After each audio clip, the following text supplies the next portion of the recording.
YAHAWASHI'S, BAHASHAM, Rakadash, the water, YAHAWAH, the water, YAHAWAH, YAHAWASHI'S, YAHAWASHI'S, Shalaki, YAHAWAH, or upon the time, Shalaki, YAHAWAH, for my sins as I cry, call YAHAWAH, Vashim YAHAWASHI'S, Rakatha YAHAWAH, Vashim YAHAWASHI'S,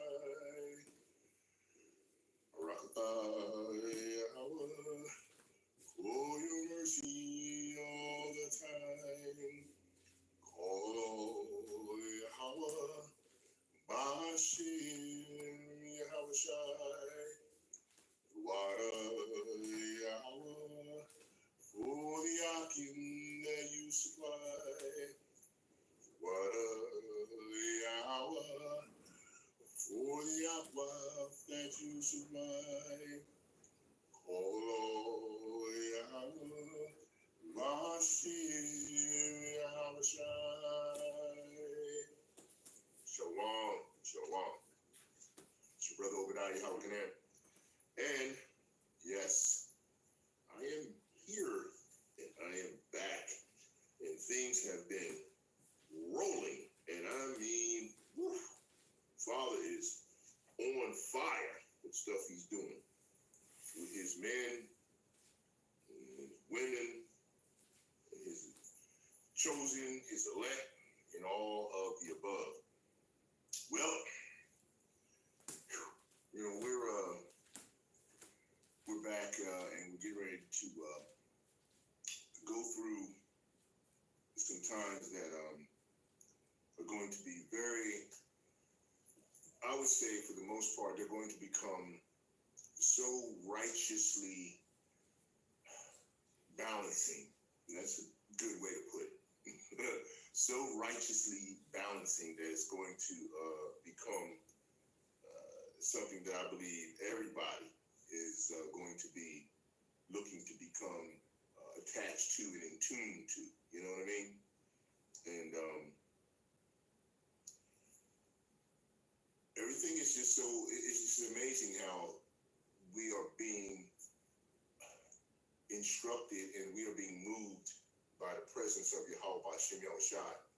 And a lot of times we don't pay close attention to the magnitude of how he is moving us, you know, and what's actually going on. And that's very important.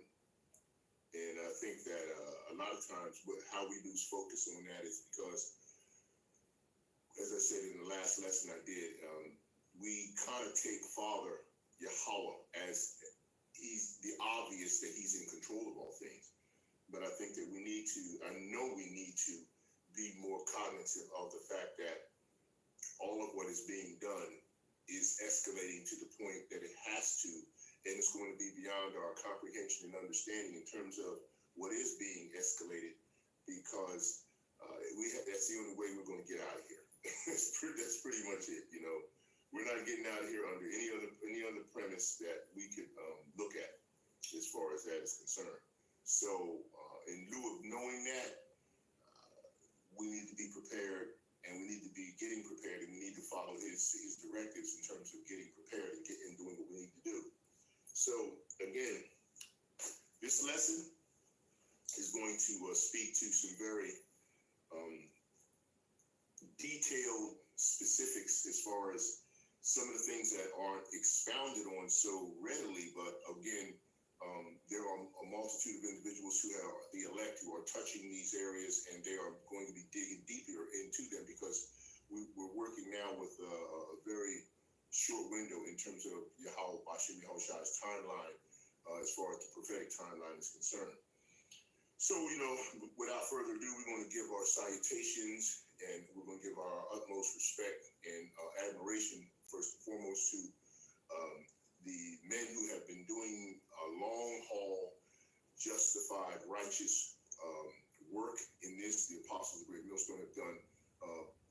tremendous amount of work over time, and they get my admiration and respect in terms of the work that they've been doing for YAHAWASH'S, as well as all of the elders and the bishops and those individuals who are working under them and in that capacity.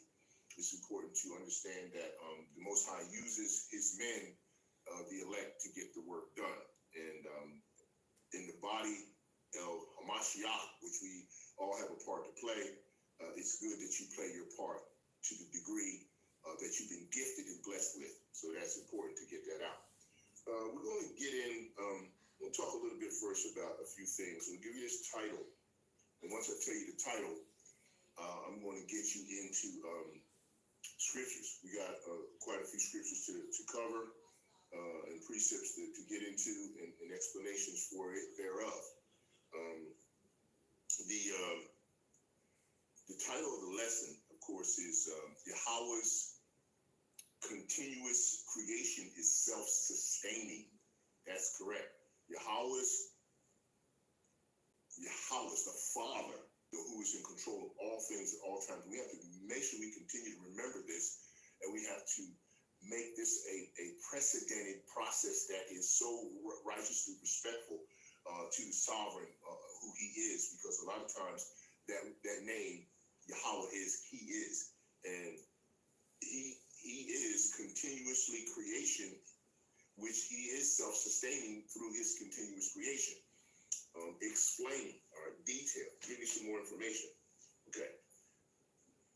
Continuous creation is self-sustaining to the point where if we look at the attributes of what I have in my notes here, if we talk about purified, perfect perfection, right?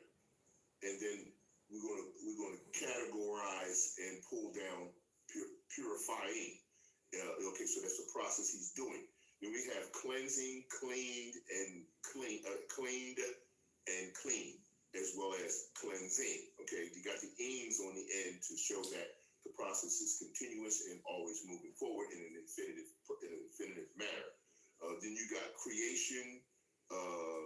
We got continuous and created.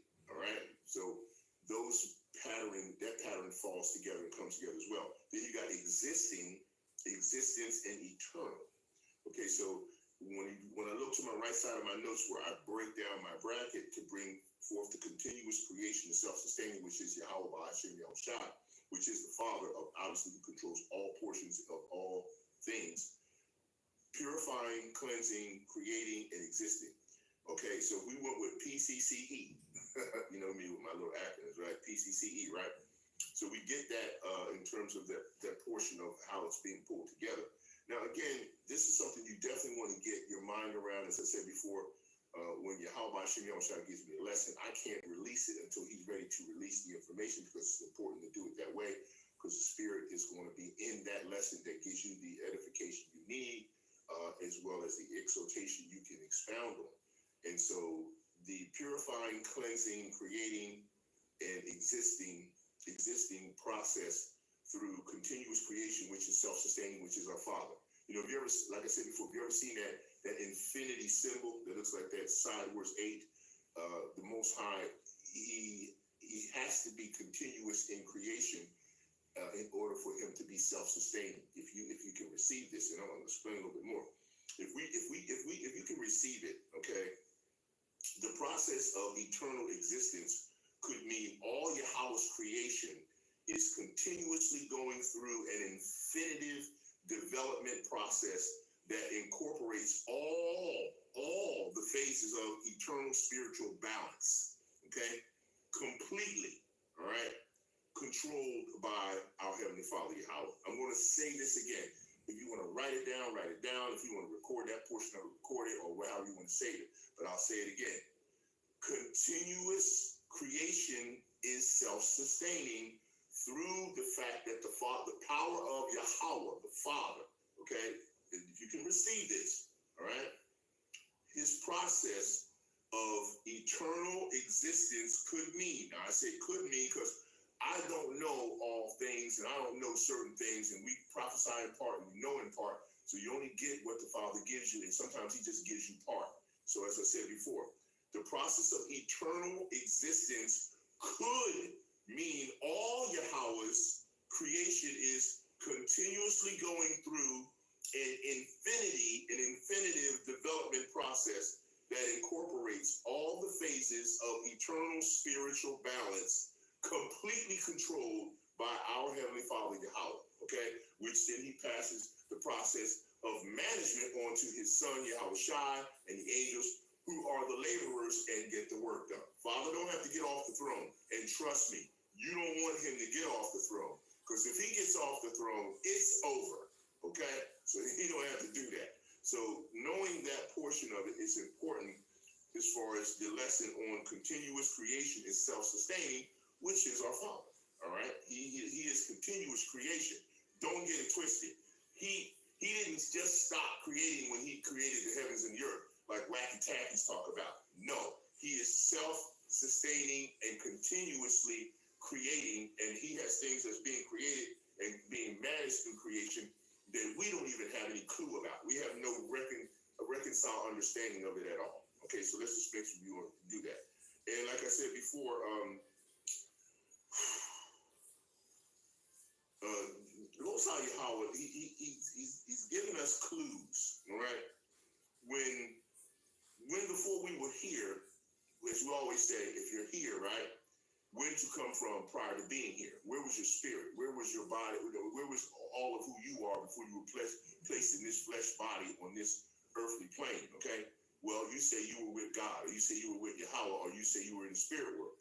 Well, and we don't know how many times you passed through here in that process of the agreement that you had when you had your agreement personally with the Most High's presence and YAHAWASHI and the angels.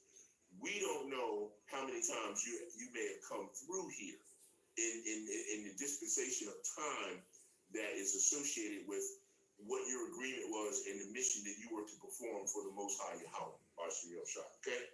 So we get clues to that wiping of that memory process of that meeting to do a degree.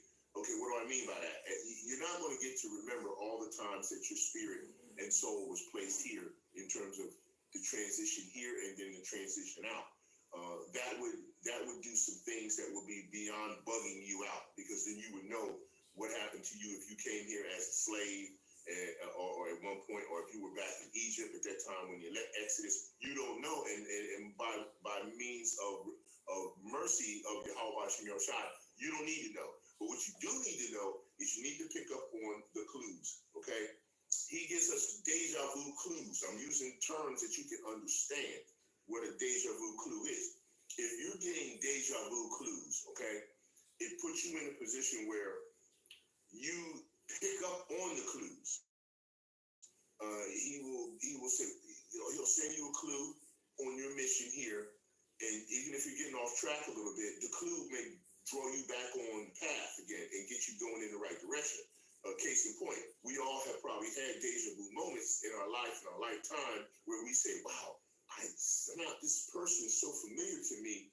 I know that I feel like I met this person before, or I've had this experience with this individual before, or, I've been in this place before, or something. It's just uncanny that it's so familiar.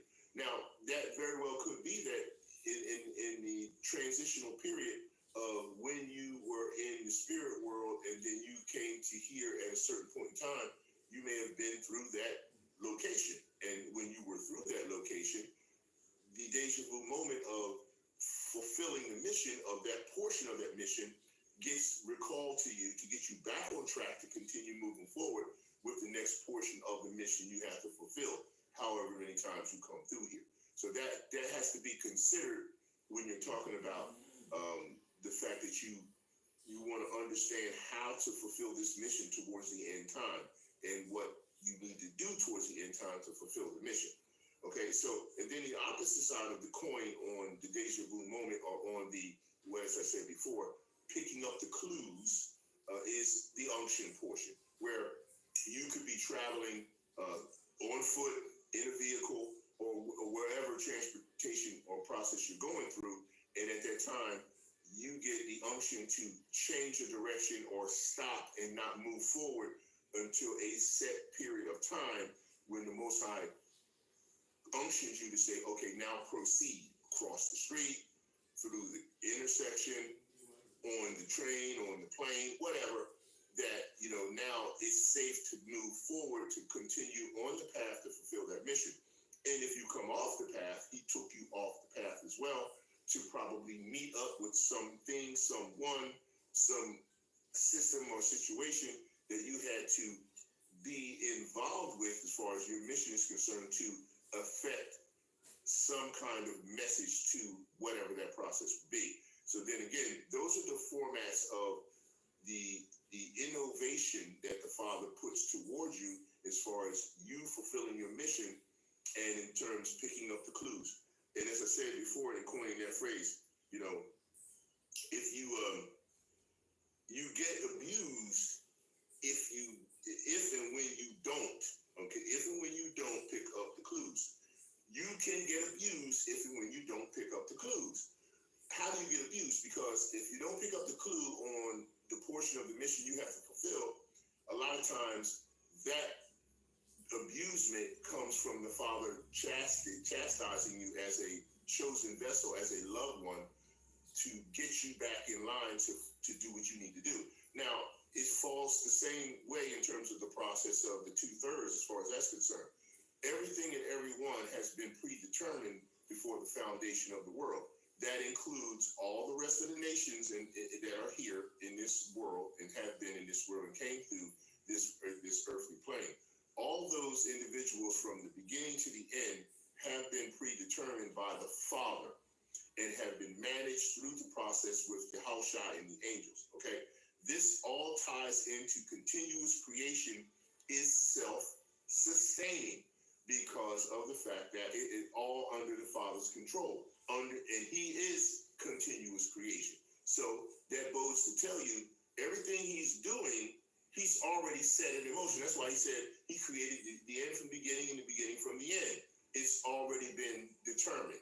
So when you deal with incidents or situations where you get exposed to things that affect you in a way that seemingly upsets you at some point, or if it makes you feel grandiose or great, it still has all been predetermined by the Most High.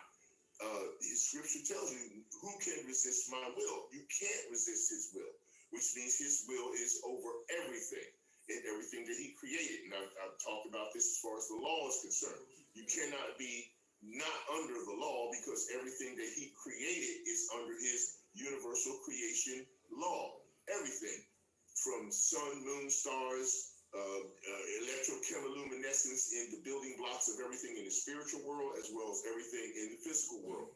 It's all under his control. So it means it has to be under his law of creation. And it has stages, as I said before. The stages for certain levels of creation that he made of the elements, that is under a law. Okay, the stages of the creation of YAHAWASH and the angels and what realms they can cover and go through, it's still under the Most High's universal law of control, the Father, Yahweh's control. Okay, and then to break it down even further into the portions of where we are, the in the flesh, we have a specific law of that's under the universal law that has a stage that nominates and brings forth the 613 commandments that we know of, and I'm sure there's more, okay, because it's universal and it's self-sustaining. So all of those laws were under those laws while we were in these particular vessels, these chains of darkness. And we are to fulfill those laws based on the understanding of the position you're in. If you're in captivity, you fulfill what particular portions of the law that you can while you're in captivity. Don't buy into or deal with debating wacky-tacky anybody. I don't care who they are, whether they the wacky-tacky Christians or whether they just straight crazy Edomites or whether they Kemet clowns. I don't care. Don't debate these people, because when you debate individuals, what you're doing is you're saying that you have the authority and the power to debate Yahawah, BAHASHAM, YAHAWASHI'S word. No one has that authority, just like no one has the authority to change YAHAWASHI'S and Yahawah and YAHAWASHI'S sacred name. No one's been given the authority to do that.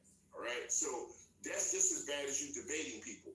You can't debate the scriptures. You can't debate the word. Now, if you're going to say, well, we're contending for the faith, or we're doing it in terms of protecting faith. Do you really think that the Most High, who controls all things, including what you're doing through His Son, YAHAWASH, and angels, needs your protection of the faith, needs your protection of it? Understand a little bit better what He means by this. When you are defending the faith or defending the truth, what that means to the Most High is you're not defending something you didn't create. You didn't create it. So in terms of defending it, the way you defend it is through the knowledge that you are given by YAHAWASH. In other words, the higher level of understanding that you have gives you the measure to speak to defending the gospel in a way where you don't debate someone. Okay, easily shown to shut down. Like when I talk to people out there, highways, byways, whenever I'm out and about, whatever, and I get into any kind of conversation, I always go back to foundational understanding of who is in control. If you attach the fact that the Most High is in control of all things, and you attach that foundationally to Him, okay, and to what you're speaking about, the contention has to go away. Because first and foremost, when bug outs talk about some angels fell, or someone can do whatever they want, then you're saying that the power that Yahawah has, the Father, is not almighty. It's not omnipotent, omnipresent, and completely in control. Anytime you say a creation can go off and do whatever it wants to do, you are demeaning and blasphemy, saying that the Father in Himself does not have total control over all His creation.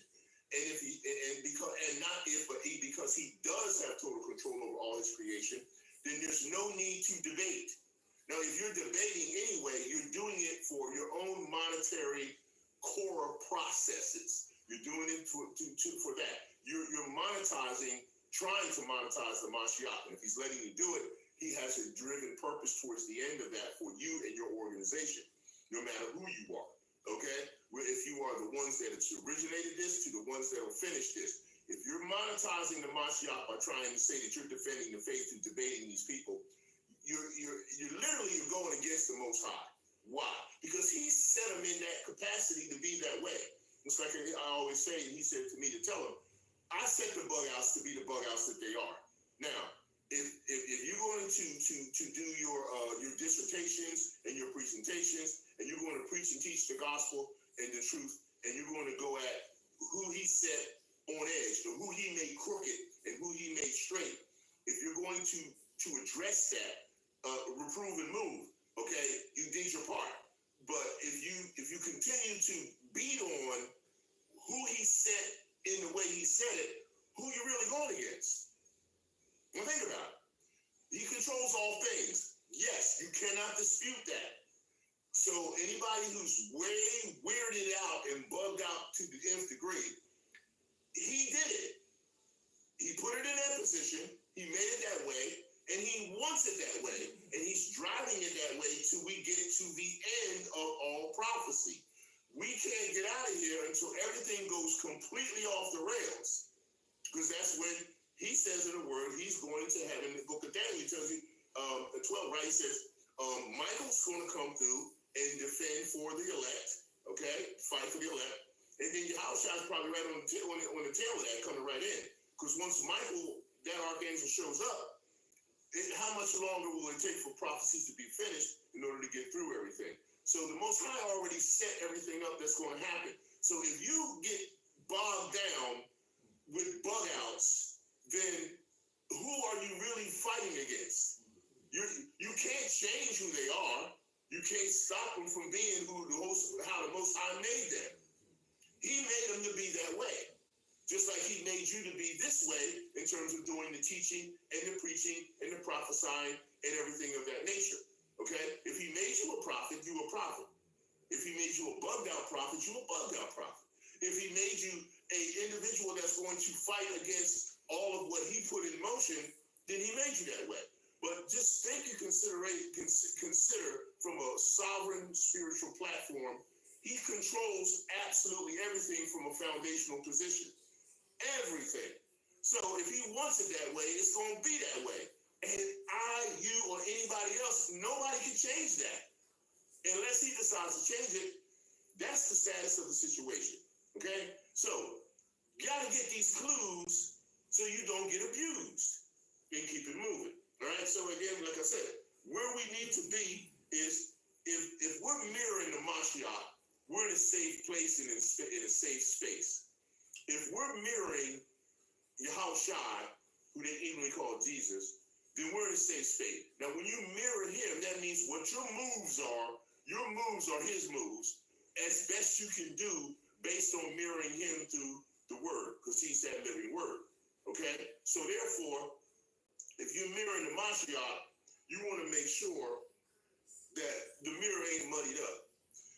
Okay, so how did the mirror get muddied up?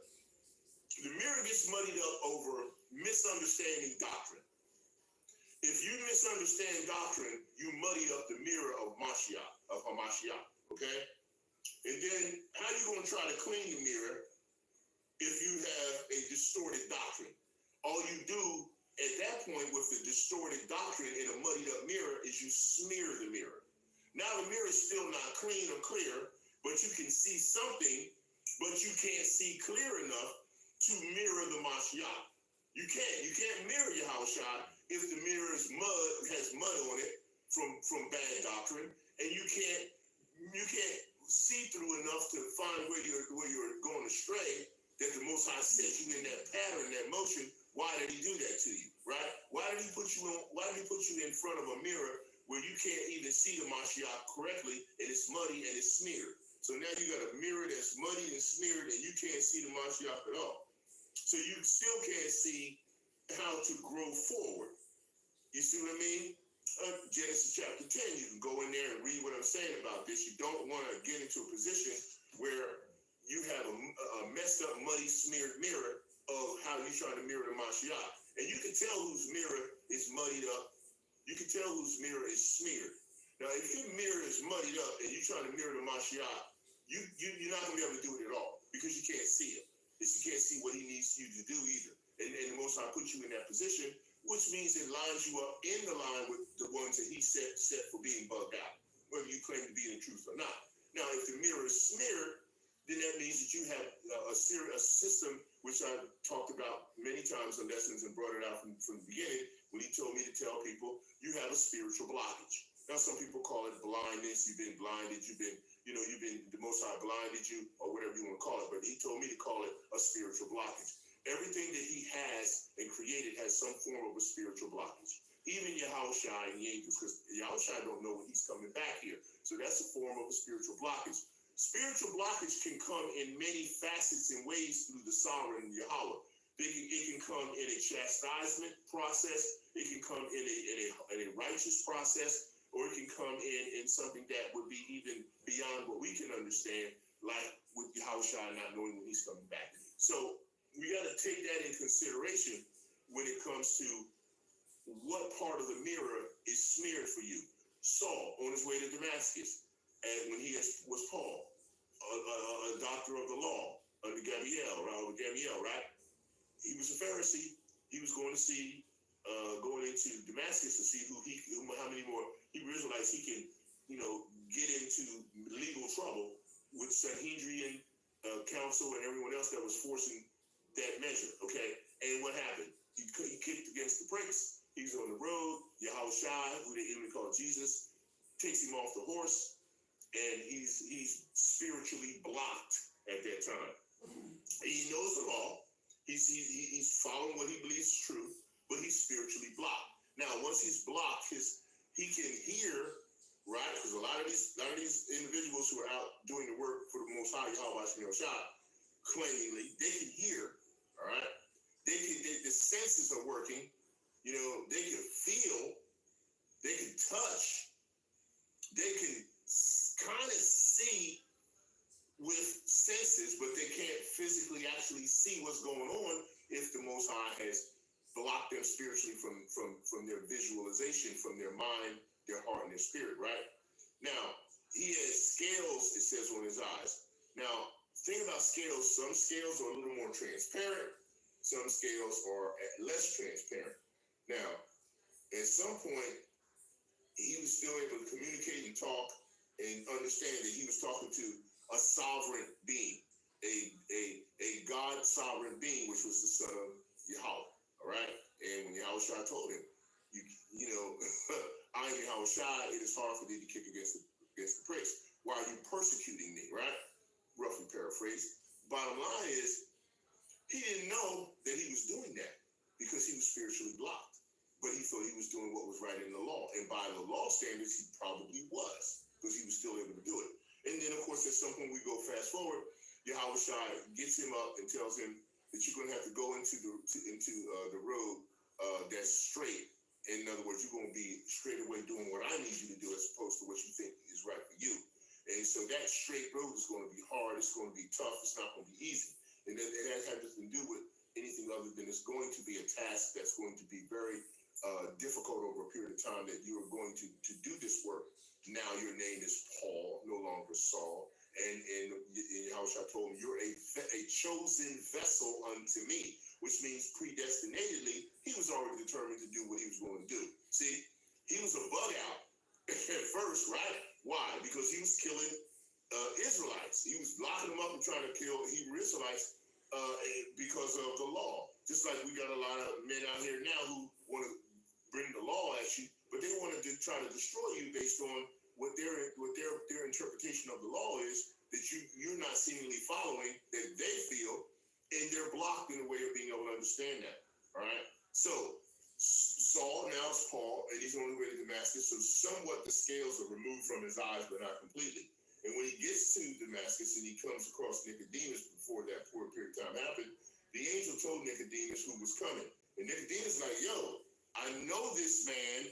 He kills us. He destroys Hebrews and Israelites and followers of Yahawashi HaMashiach, right? So then the angel told him, Yahawashi told him that, listen, he's a chosen vessel unto me, and he is now a righteous servant, and he's going to work with you, roughly paraphrased. So what was Nicodemus' situation? He also was a doctor of the law. He also was a Pharisee. He also had scales on his eyes because he was blocked from understanding who Saul, now Paul, was. So now you can see where that is. So as I was saying before, you still can't, if you can't still see, you can't grow. So once they got to the point where they could see and the scales come off of his eyes to a degree, not completely, but Paul's eyes were cleared up. He knew what his mission was at that point, or he was growing, Shlaki. He was growing into his mission at that point in time. Okay? That memory from those deja vu moments are now starting to take place. And Saul, who is Paul, is now getting into that portion of it, and he's doing the work, and Nicodemus is going to work with him. Okay? Barring all of what he did before, when he was a Pharisee, straight up blind, he's now working. So, we're trying to get an understanding here of the fact that the Most High operates in this continuous creation, which is his self-sustaining way that he manages all his creation through his son, Yahawashi. And this is what we're going to start breaking into some scriptures on and get this taken down. But I'm just saying, you got to understand this process and this portion of the process, because if you don't get it, you're going to continue to fight against, you're going to kick against the pricks in terms of Yahawashi and Yahawah and Yahawashi. If you continue to get completely bogged down over the magnitude of the bugged outness that's going through the world as far as what the Most High is doing to get us to the end, then you're basically kicking against the pricks, like Paul was. You studying and you mastering the prophet role and the line that you're following, that you came from, but at the same time, so did Paul. But he was kicking against the pricks, and so are you when you go against the Most High set process that he's using to get us out of here towards the end. He set these individuals, these vessels that all belong to him, me, you, and everyone else, to do exactly what they are doing. Okay? So if you mad about it, if you sad about it, if you let it distract you from the fact that you gotta get the message out. Yes, no one's ever saying you ain't supposed to do it and get the message out. But one thing you don't do is you don't linger on it, because you get the message out and then you grow and you graduate to the regeneration of the new message that is coming out of current situation you're in. I love it when my brothers do current events and when they teach through the current events that's happening through the Bible, because what they're showing you is how they're growing through the process of the fact that it's a self-sustaining continuous creation that the Most High has got them set in that pattern. And that's what you want. You want to go ahead and get out of letting the weirdness and the bugged outness distort the process that you're moving forward with, okay? And you can do it because the Most High will get you in that position to be able to do it. And that's what we're talking about here. Okay, so now that we got that cleared up, I know I had to get it out because, you know, at this point, I don't know how much more times or how many more times we're going to be able to do what we're doing, because we're getting some rapid shutdown aspects coming all around with control of financial aspects that are being levied on the entire country, the world, and everything in between. The CBDC situation coming out, which is the fluid, the system that's inside the MOTB. All of this stuff is circling down and closing in quick. All right, and as it closes in quick, it's going to have a detrimental effect as the Father's doing it this way on how many more times we'll be able to present what we're giving you now in this format, okay? And I told you before, everybody and every individual that's on this entire earthly plane, and I mean everybody, the elect, the 1/3, the 2/3, and all the heathens and everything in the entire world, you better get ready for isolation tribulation. I'm going to say it again. You better get ready to be isolated and go through tribulation, which is trouble. You better be ready for it because it is coming. And when it does show up, you could be with someone, but you're going to be by yourself. Oh, what do you mean by that, Obadiah? What are you talking about? I could be with somebody. I'm going to be by myself. Yes, you will. Because your spirit and your soul and your mindset, as well as that body, you might be around someone, but where you're thinking and where you're going, you will be isolated in that process of what you're supposed to do to move forward. If you did not pick up on the clues, if you did not pick up on the directives when the Most High said, go Shem, go Shem, go G-O-S-H-E-M. Now, I know it says go Shem, but the Most High is deeper than that. He's telling you, if I'm giving you directives, you need to get the message out, get it to my elect. My elect will get it to the 1/3. The 1/3 will say, hey, 2/3, whatever, you already set. But go Shem. If you can't get that, if you can't receive that, then you're going to get caught. You're going to be caged, and that's what the Most High wants for you then. But if you get the message and you receive it, then you have to have the directive that tells you to go Shem. You are a Shemite. You are of the seed line of Shem, and you need to go to Goshen. Goshen. You don't get it, then you're going to miss it. And then you're going to know it when you're in isolation tribulation because you didn't go Shem. You didn't go. All right.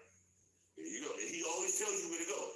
When he talked to Noah preached for 120 on the years, but he still was go Shem. He was still doing what? He was building what needed to be set in Goshen. You know what Joseph did. He actually did go Shem for his Israelite Hebrew brothers, right? His following him. He did that. And many. So he got the message. Do you get it? That's the thing. Don't worry about what the Most High going to do. YAHAWASHI'S going to do for you in terms of what he's already set in motion. But you better pick up on the clues or you're going to lose. Let's get into some scripture. Glasses. All right. Shalom. All right. Like I said, this is here for the teaching and the learning. If you ain't here for this, there's so many other channels you can go to and go do whatever you want to do. All right. Now, we don't have, and when I talk about Goshen, we're not worried about issues like we scared, we ain't nobody scared, anybody afraid, shouldn't be, because you know the Father's in control of all things. Foundationally attach yourself to that meaning. But I'd like to start quickly here and read something. I'm 16? Right. I'm going to go to the book of 2nd Ezra. That's an apocrypha. If y'all don't have it, you better get it out, pull it out, and go there. Right. I'm going to 2nd Ezra. I'm talking about Yahawah's spirit is everywhere, and he sends his angels, and there's no hiding place. All right. So 2nd Ezra chapter 2, verse 16. I'm going with 62 to 66. And I want to read that to you so that you get a picture for where I'm going with continuous creation is self-sustaining, which means he's going to sustain you and it's going to be continuous throughout eternity. So it's no different in terms of what's happening now leading up to that. 2nd Ezra, chapter 16, starting at 62, and it says, all right, yea, and the spirit of Almighty Yahawah, which made all things and searcheth out all hidden things in the secrets of the earth, surely he knoweth your inventions and what ye think in your hearts, even them that sin and would hide their sin, which you can't. 64. Therefore hath the Lord exactly searched out all your works, and he will put you all to shame. And when your sins are brought forth, ye shall be ashamed before men, and your own sins shall be accusers in that day. 66.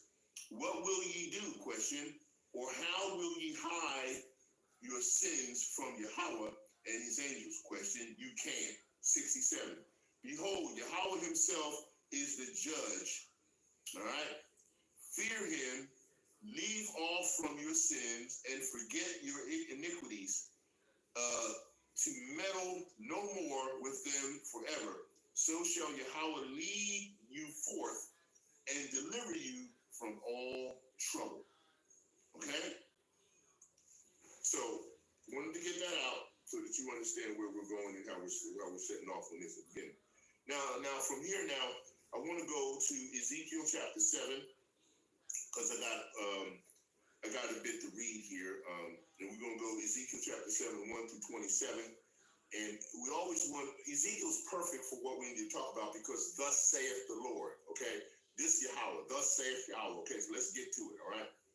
All right, and moreover, the word of Yahawah came unto me, saying, also, thou son of man, thus saith the Lord Yahawah unto the land of Israel, the end is come upon the four corners of the land. See, this is where we're driving to. He's driving prophecy to that. That's why everything is so crazy. It's going to get beyond crazy. Don't get bogged down with what he's doing. Learn through it and keep it going. Learn through it and do it. Okay? All right. Four corners of the land. 3. Now is the end come upon thee, and I will send mine anger upon thee, and will judge thee according to thy ways, and will recompense upon thee all thine abominations. See, he's doing the recompensing, he's doing the reproving upon all the abominations. So he gonna do what he gonna do. Does he need your help? Yeah, maybe a little bit. Okay, in terms of what you're doing, but you don't control anything. All right. 4. And my eye shall not spare thee, neither will I have pity, but I will recompense thy ways upon thee, and thy abominations shall be in the midst of thee, and ye shall know that I am Yahawah, the Lord. Yeah, I am the Lord, right? 5. Thus saith Lord, thus saith Yahawah power, thus saith behold, is come, and end is come, and the end is come. It watcheth for thee, behold, it is come. Okay, we can see that being the case. In other words, he's telling you he's ratcheting this down. And as he ratchets the down portion of what he's getting done, it escalates everything forward in terms of what you see as troubling that's bugging you out, because it's just beyond, it's just going off the chain. But that's the way it has to be. The morning is come unto thee, O thou that dwellest in the land. The time is come. The day of trouble is near, Jacob's trouble. And now, and not the sounding again of the mountains. All right, what is not the sounding of the mountains referred to? We're talking about the mountains represents nations, represents that national power. So the sounding of the nations is not going to matter, even though they're going to be squawking and crying and going off. But so what? We don't care about what they got to say, because this is what the Most High is doing with them. 8. Now will I surely pour out my fury upon thee, and accomplish mine anger upon thee, and I will judge thee according to thy ways, and will recompense thee for all thine abominations. See, he repeated what he said back around 3. So as you can see right now, when he says I'm going to pour out, and see, this is part of what we want to express in a continuous creation of self-sustaining, the self-sustaining process of Yahawah. He pours out his spirit. When he pours out his spirit, whether it's anger or whether it's righteousness or what have you, it is a self-sustaining infinitive development process. It is infinitive. It's a pouring out of that particular infinitive development process. And that's self-sustaining. Okay? Okay, going forward. Okay, so he says he's going to pour that out, right? And he said he won't pity anyone, right? Okay, now, 10. Behold the day, behold the day, behold, it is come, and the morning is going forth. The rod hath blossomed, pride hath budded it. So everyone who's involved in the process of trying to distort doctrine, he's got you in that position to do that. If he's leading you astray by allowing you to be spiritually blocked to the point where you have to distort doctrine to get into position to think you're doing something, then fine. If he's got you spiritually blocked to believe that you're monetizing the truth in the word, that's you think that's righteous for you to do that, then you have a blockage, and that's a process that's going to lead you in that direction for that trouble. Okay. That was 8, right? All right, yeah, 9. And mine eyes shall not spare, neither will I have pity. I will recompense thee according to their ways, and thine abominations that are in the midst of thee. And ye shall know that I am Yahawah that smiteth. Okay, 10.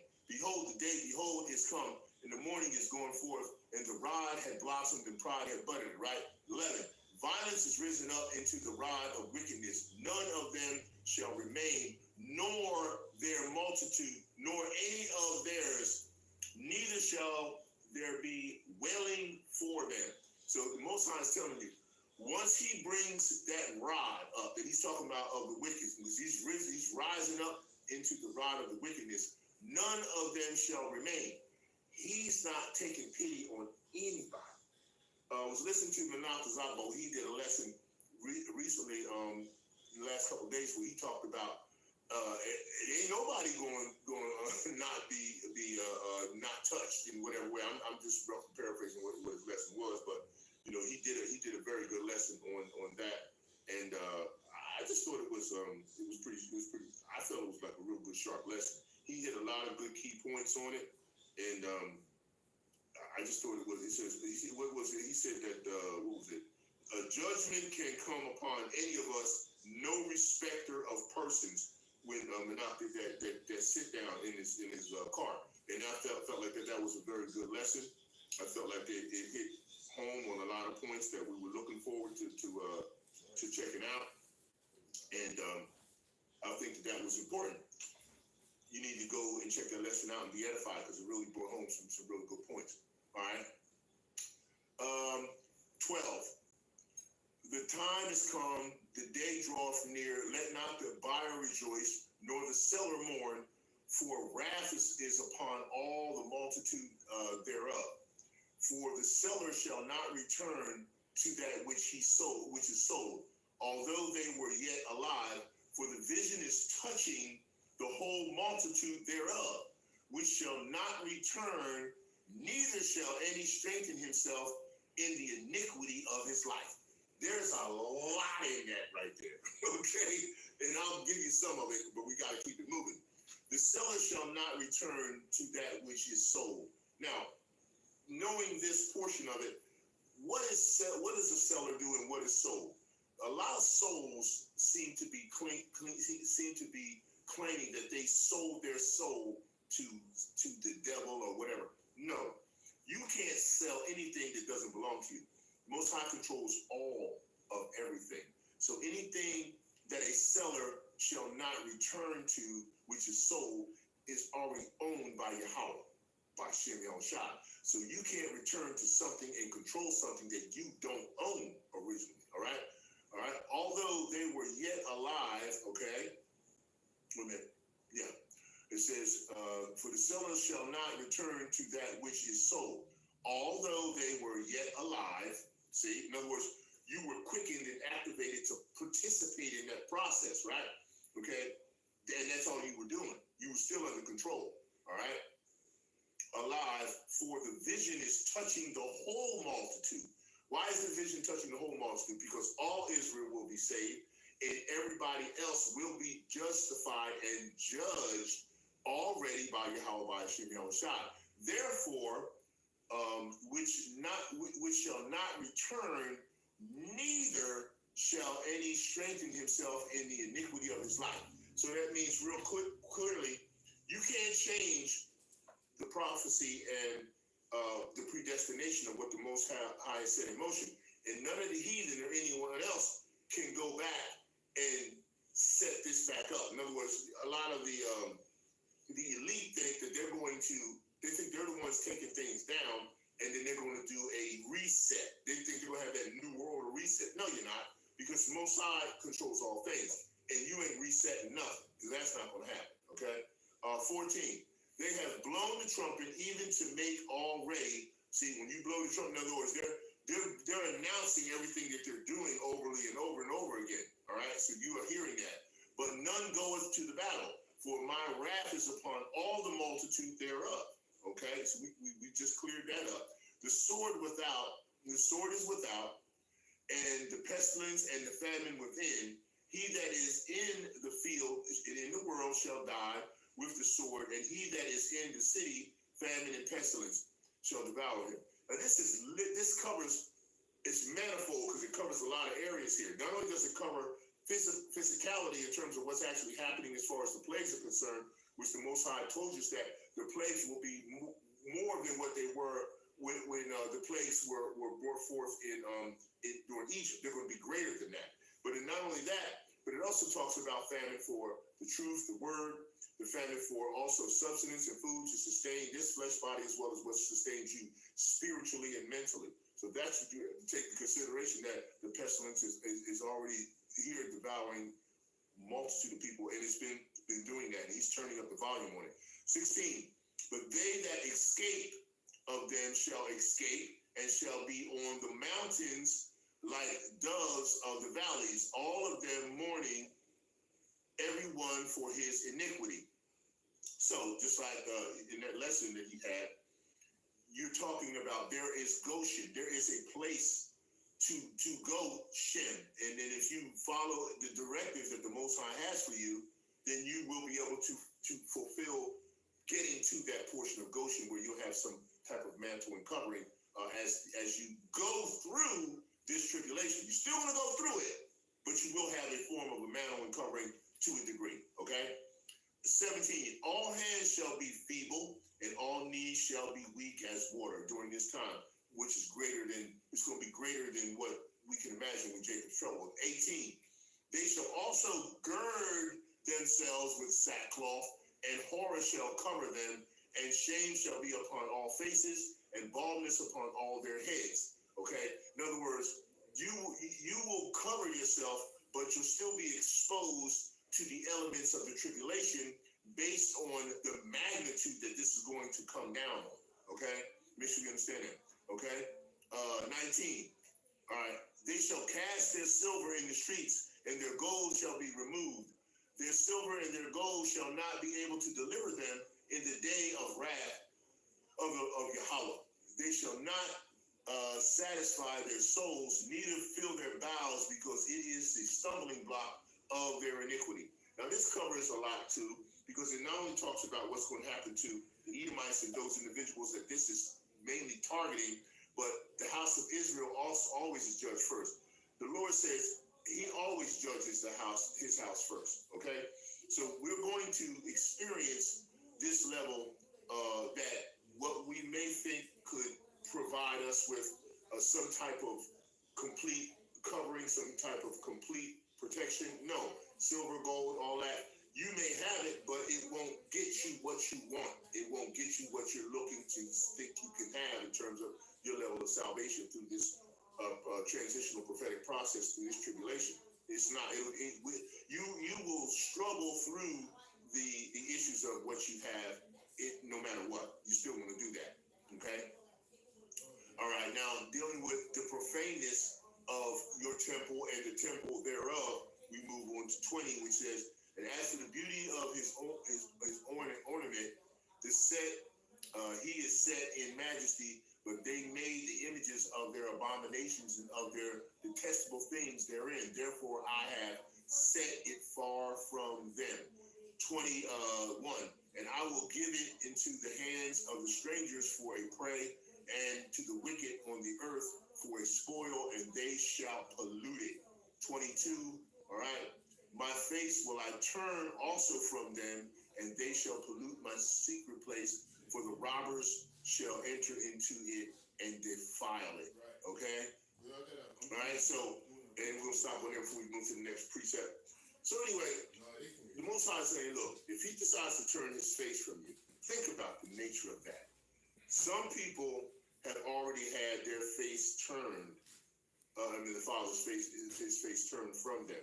And you can see that based on how they operate in his sacred name. If you're not operating in the sacred name of Yahawah BAHASHAM Yahawashi in any capacity, then what you're doing literally is you have his face turned from you. Okay? His face is turned from you because you are calling on a byword name instead of the Most High. You're calling on JC. You're calling the Father God. You see what I'm saying? And these are titles. That's not who he is. All right? He is Yahawah, and his son is Yahawashi. So once you perform your linguistical gymnastics and bring forth the dishonor of the sacred name, he's turned his face from you. He's not working with you like that. You can believe it. It's not happening. Just so that you can be well aware of the situation. Okay. From here, we want to go to, we did Ezekiel 7, and I'm going to go to Ezekiel. I'm still in Ezekiel, so I'm going to go to Ezekiel chapter 20 now, because it's important that I do some things and get some precepts out of there. So just bear with me and then follow suit. So we're going to go to Ezekiel 20. All right. Okay. Ezekiel 20 is next. Here we are. 20. Move a little slow here on this thing. Okay, we're going to go with Ezekiel 20. We're starting at 1, of course. Yahawah is dealing with Israel. This is a rehearsal, but it's the same thing. And it came to pass in the 7th year, starting verse 1, 7th year in the 5th month and the 10th day of the month, that certain of the elders of Israel came to inquire of Yahawah and sat before me, as Yahweh said, right? Okay. Then came the word of Yahawah unto me, saying, Son of man, speak unto the elders of Israel and say unto them, Thus saith Yahawah power, Yahawah, are ye come to inquire of me? Question. As I live, saith Yahawah power, I will inquired of by you. Okay? Look, see, that's what I'm saying. If you pushing doctrine and you trying to say the Most High is in favor of the doctrine you're pushing, and it's not in line with what he said he wants done, but it's in line with what your organization or your camp organization or your church or whatever you calling it is doing, and it's not in line with what he wants, who are you to inquire of him of that? He will not be inquired of by you. Okay? 4, wilt thou judge them, son of man? Wilt thou judge them? Question. Cause them to know the abominations of their fathers. And say unto them, thus saith Yahawah power, in the day when I choose Israel and lifted up my hand unto the seed of the house of Jacob and made myself known unto them in the land of Egypt, when I lifted up my hand unto them, saying, I am Yahawah, your power. Now, this reflects right now to this period of time that we're in this spiritual Egypt 2.1 or 2.0 with this Roman flavor on it, okay? All right, where we are right now. He's told you his name, he's lifted up his name, and you're still doing it wrong. So that means you're going to have to pay for that. 6, in the day that I lifted up my hand unto them to bring them forth out of the land of Egypt into the land that I had espies for them, flowing with milk and honey, which is the glory of all lands, okay? All lands. That's everything, all right? The whole field of the world. Then saith I unto them, cast ye away every man the abominations of his eyes, and defile not yourselves with the idols of Egypt, or of this captivity, of this miserum that we're in right now, this misery. I am Yahawah, your power. 8, but they rebelled against me and would not hearken unto me, and they did not every man cast away his abominations of their eyes, neither did they forsake the idols of this Egyptian spirit, Shalaki, that we're dealing with right now. Then I said, I will pour out my fury upon them to accomplish my anger against them in the midst of the land of Egypt. Once again, when he starts to pour out something, this is the process of continuous creation in the self-sustaining process that's moving forward for the cleansing, as I said before. Remember, it still falls in line with what I said before. It doesn't back away from it. Purifying, cleansing, creating, existing, right? The PCCE is still there. This is what he's doing. When he pours out his spirit, as he said, he's going to cleanse, all right? And that's what he's doing. Okay? Where were we? Okay? Because he said, but I wrought for my name's sake. Oh, see, here we go. This was 9. This was after 8 when he said, I will pour out my fury upon them to accomplish my anger against them in the midst of the land of Egypt. You heard that. He said, then I said, I will pour out my fury upon them to accomplish my anger against them in the midst of the land of Egypt. Pouring out the spirit is the continuous creation and the self-sustaining process. Don't get it twisted. It's right there. Okay? All right? Number 9. But I wrought for my name's sake. What is he wrought for his name's sake? What is he saying? In other words, he's kind of saying, I'm kind of looking for something that's there. Is it there? Do you get the clues for my name's sake? I've wrought for my name's sake. Do you get the clues for my name's sake? Okay? That it should not be polluted before the heathen, among whom they were, in whose sight I made myself known unto them in bringing them forth out of the land of Egypt.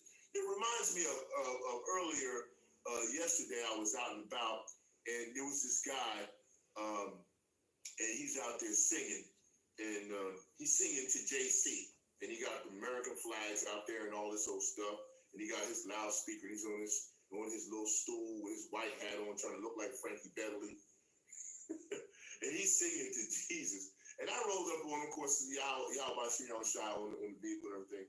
And I said to him, I said, you've been to the channel and you checked some things out. He said, yeah, I've been to your channel and all this and that and the third.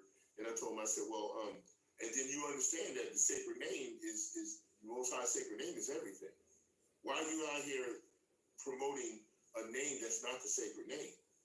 And of course, he went into his typical Christian dissertation about, well, there's all these different interpretations, and what's interpreted to me is not the same what's interpreted to you, and all that trying to wrap up like the scriptures are of a personal interpretation, which they're not.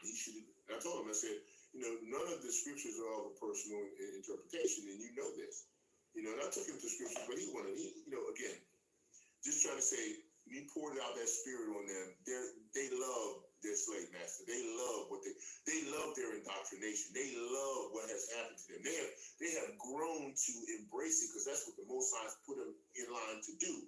He put this guy in the position where he's spiritually blocked, and he loves what he's doing for JC, because that's his portion of being led astray that he has to fulfill. And I didn't, I stayed with him for a minute just to tell him, I told him a couple of things. I said, the scriptures are no personal interpretation, and you really need to just embrace the sacred name of the Father and the Son.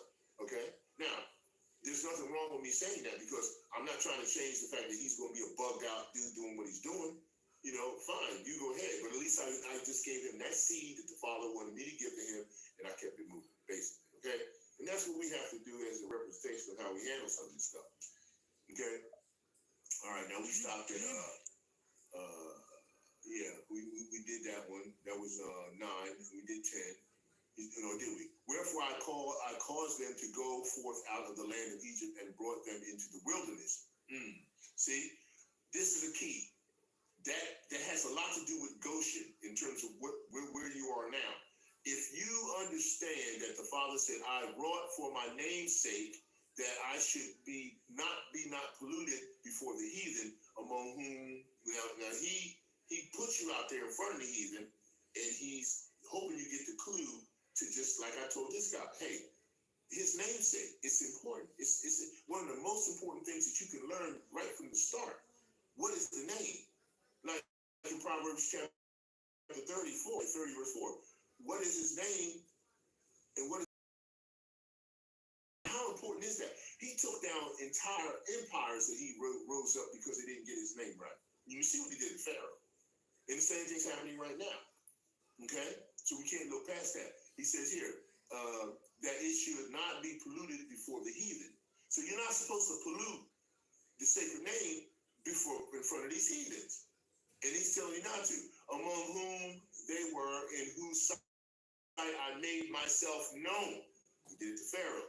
Unto them in bringing them forth out of the land of Egypt. 10, wherefore I caused them to go forth out of the land of Egypt and brought them into the wilderness. So when you go into the wilderness, you're going into that Goshen area. That's an application towards that process. But you got to pick up that clue. Okay? All right? 11, and I gave them my statutes and showed them my judgments, which if a man do, he shall even live in them. So, if I gave them my statutes, which is I'm telling you what to do and how to go to Goshen, and I showed them my judgments, which means I'm giving you time to get your act together to go to Goshen, right? And if a man do what I said and follow my directives, then he shall even live in them. Not die, but live. All right? 12. Moreover, also I gave them my Sabbaths to be a sign between me and them, that they might know that I am Yahawah that sanctified them. So if he puts a mantle on you and he sanctifies you, and he lets you obey his Sabbath, like you obey his directives, when he tells you Shem to go, then you will be protected. Okay? But the house of Israel rebelled against me in the wilderness. They walk not in my statutes, they despise my judgments, which if a man do, he shall even live in them, and my Sabbaths, they greatly polluted them. And I said, I would pour out my fury upon them in the wilderness to consume them. So basically, also what he's telling you is, you're not going to escape his wrath and his spirit and his continuous creation through the self-sustaining process if you don't follow his directives, which clearly we're not doing, and some of us we're not doing because he's predetermined that we're not going to do it. It's not your free will. He's determined this is who you're going to be and what portion you're going to play. 14.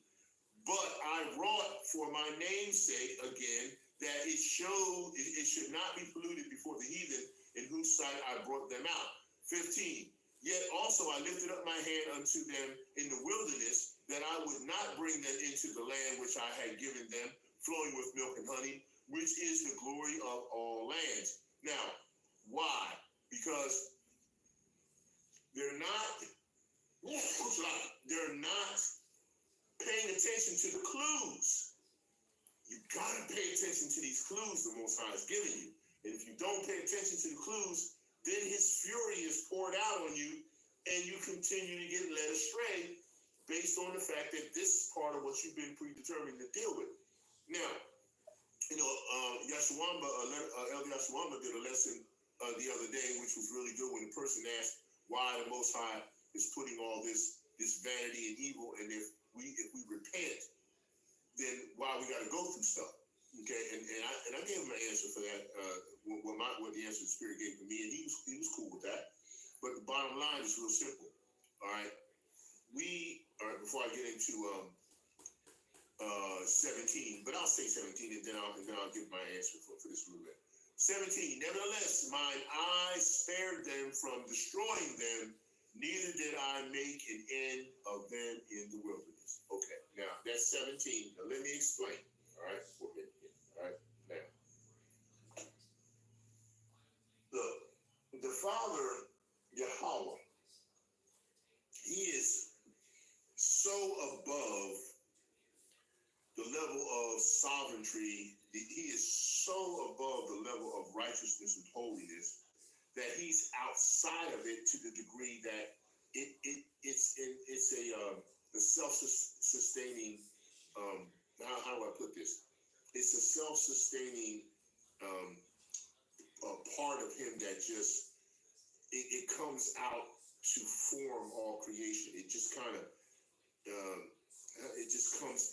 It almost at a point where it's the essence of who he is as the Father, and it permeates everything he's created.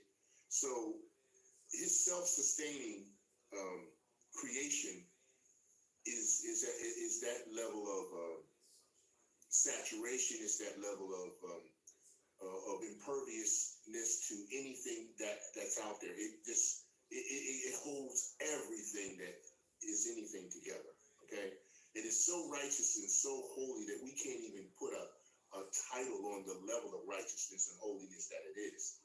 And in order for us to be in the position to be in the presence of that in his realm, in his heavenly realm, because there's different levels to the heavenly realm. In order for us to be in that presence, we have to go through such a serious purifying and cleansing and creating infinitive cycle that it's existing, but it won't get to the level of existing that he is, the Father himself. It will be in the realm with Yahawashi and the angels and whoever else he decides to have in that realm. But the imperviousness of the Father and his sovereign to where he is at that level, we won't graduate to regenerate to that level. We won't do that. But we have to go through this portion of getting scrubbed through the purifying and the cleansing and the creation that develops. In other words, when it talks about the law being in our inward parts and how that works, okay, it's like this.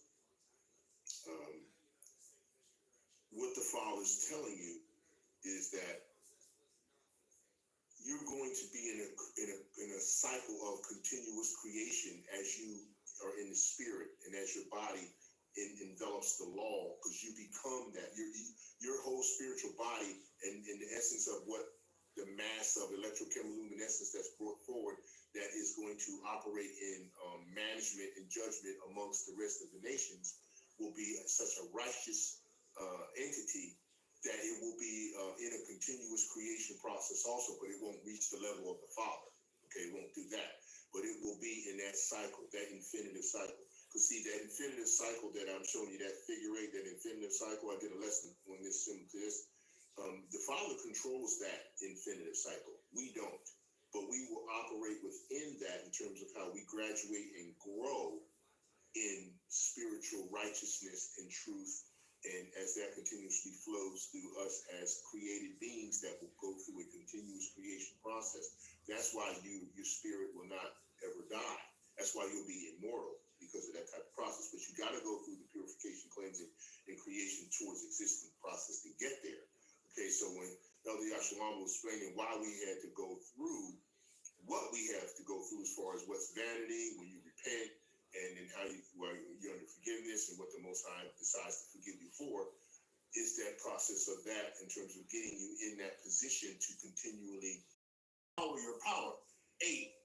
But they rebelled against me and would not hearken unto me, and they did not every man cast away his abominations of their eyes, neither did they forsake the idols of this Egyptian spirit, Shalaki, that we're dealing with right now. Then I said, I will pour out my fury upon them to accomplish my anger against them in the midst. When he starts to pour out something, this is the process of continuous creation in the self-sustaining process that's moving forward for the cleansing, as I said before. Remember, it still falls in line with what I said before. It doesn't back away from it. Purifying, cleansing, creating, existing, right? The PCCE is still there. This is what he's doing. When he pours out his spirit, as he said, he's going to cleanse, all right? And that's what he's doing. Okay? Where were we? Okay? All right, because he said, but I wrought for my name's sake. Oh, see, here we go. This was 9. This was after 8 when he said, I will pour out my fury upon them to accomplish my anger against them in the midst of the land of Egypt. You heard that. He said, then I said, I will pour out my fury upon them to accomplish my anger against them in the midst of the land of Egypt. Pouring out the spirit is a continuous creation and the self-sustaining process. Don't get it twisted. It's right there. Okay? All right? Number 9. But I wrought for my name's sake. What is he wrought for his name's sake? What is he saying? In other words, he's kind of saying, I'm kind of looking for something that's there. Is it there? Do you get the clues for my name's sake? I wrought for my name's sake. Do you get the clues for my name's sake? Okay? That it should not be polluted before the heathen, among whom they were, in whose sight I made myself known unto them in bringing them forth out of the land of Egypt. It reminds me of earlier, yesterday I was out and about, and there was this guy, and he's out there singing, and he's singing to JC. And he got the American flags out there and all this old stuff. And he got his loudspeakers on his little stool with his white hat on, trying to look like Frankie Beverly. And then you understand that the sacred name is the Most High sacred name is everything. Why are you out here promoting a name that's not the sacred name? And of course, he went into his typical Christian dissertation about, well, there's all these different interpretations, and what's interpreted to me is not the same what's interpreted to you, and all that, trying to wrap up like these scriptures are of a personal interpretation, which they're not. I told him, I said, none of the scriptures are of a personal interpretation, and you know this. And I took him to scriptures, but he again, just trying to say, he poured out that spirit on them. They love their slave master. They love they love their indoctrination. They love what has happened to them. They have grown to embrace it because that's what the Most High put them in line to do. He put this guy in the position where he's spiritually blocked, and he loves what he's doing for JC, because that's his portion of being led astray that he has to fulfill. And I didn't, I stayed with him for a minute just to tell him. I told him a couple of things. I said, the scriptures are no personal interpretation, and you really need to just embrace the sacred name of the Father and the Son. Okay? Now, there's nothing wrong with me saying that because I'm not trying to change the fact that he's going to be a bugged out dude doing what he's doing. Fine, you go ahead. But at least I just gave him that seed that the Father wanted me to give to him, and I kept it moving, basically. Okay? And that's what we have to do as a representation of how we handle some of this stuff. Okay? All right, now we stopped at, we did that one. That was 9. We did 10. Did we? Wherefore I caused them to go forth out of the land of Egypt and brought them into the wilderness. See, this is a key. That has a lot to do with Goshen in terms of where you are now. If you, Father said, I wrought for my name's sake that I should not be polluted before the heathen, among whom now he puts you out there in front of the heathen, and he's hoping you get the clue to just like I told this guy, hey, his namesake, it's important. It's one of the most important things that you can learn right from the start. What is the name? Like in Proverbs chapter 34, right? 30 verse 4. What is his name? He did Pharaoh. And the same thing's happening right now. Okay? So we can't look past that. He says here, that it should not be polluted before the heathen.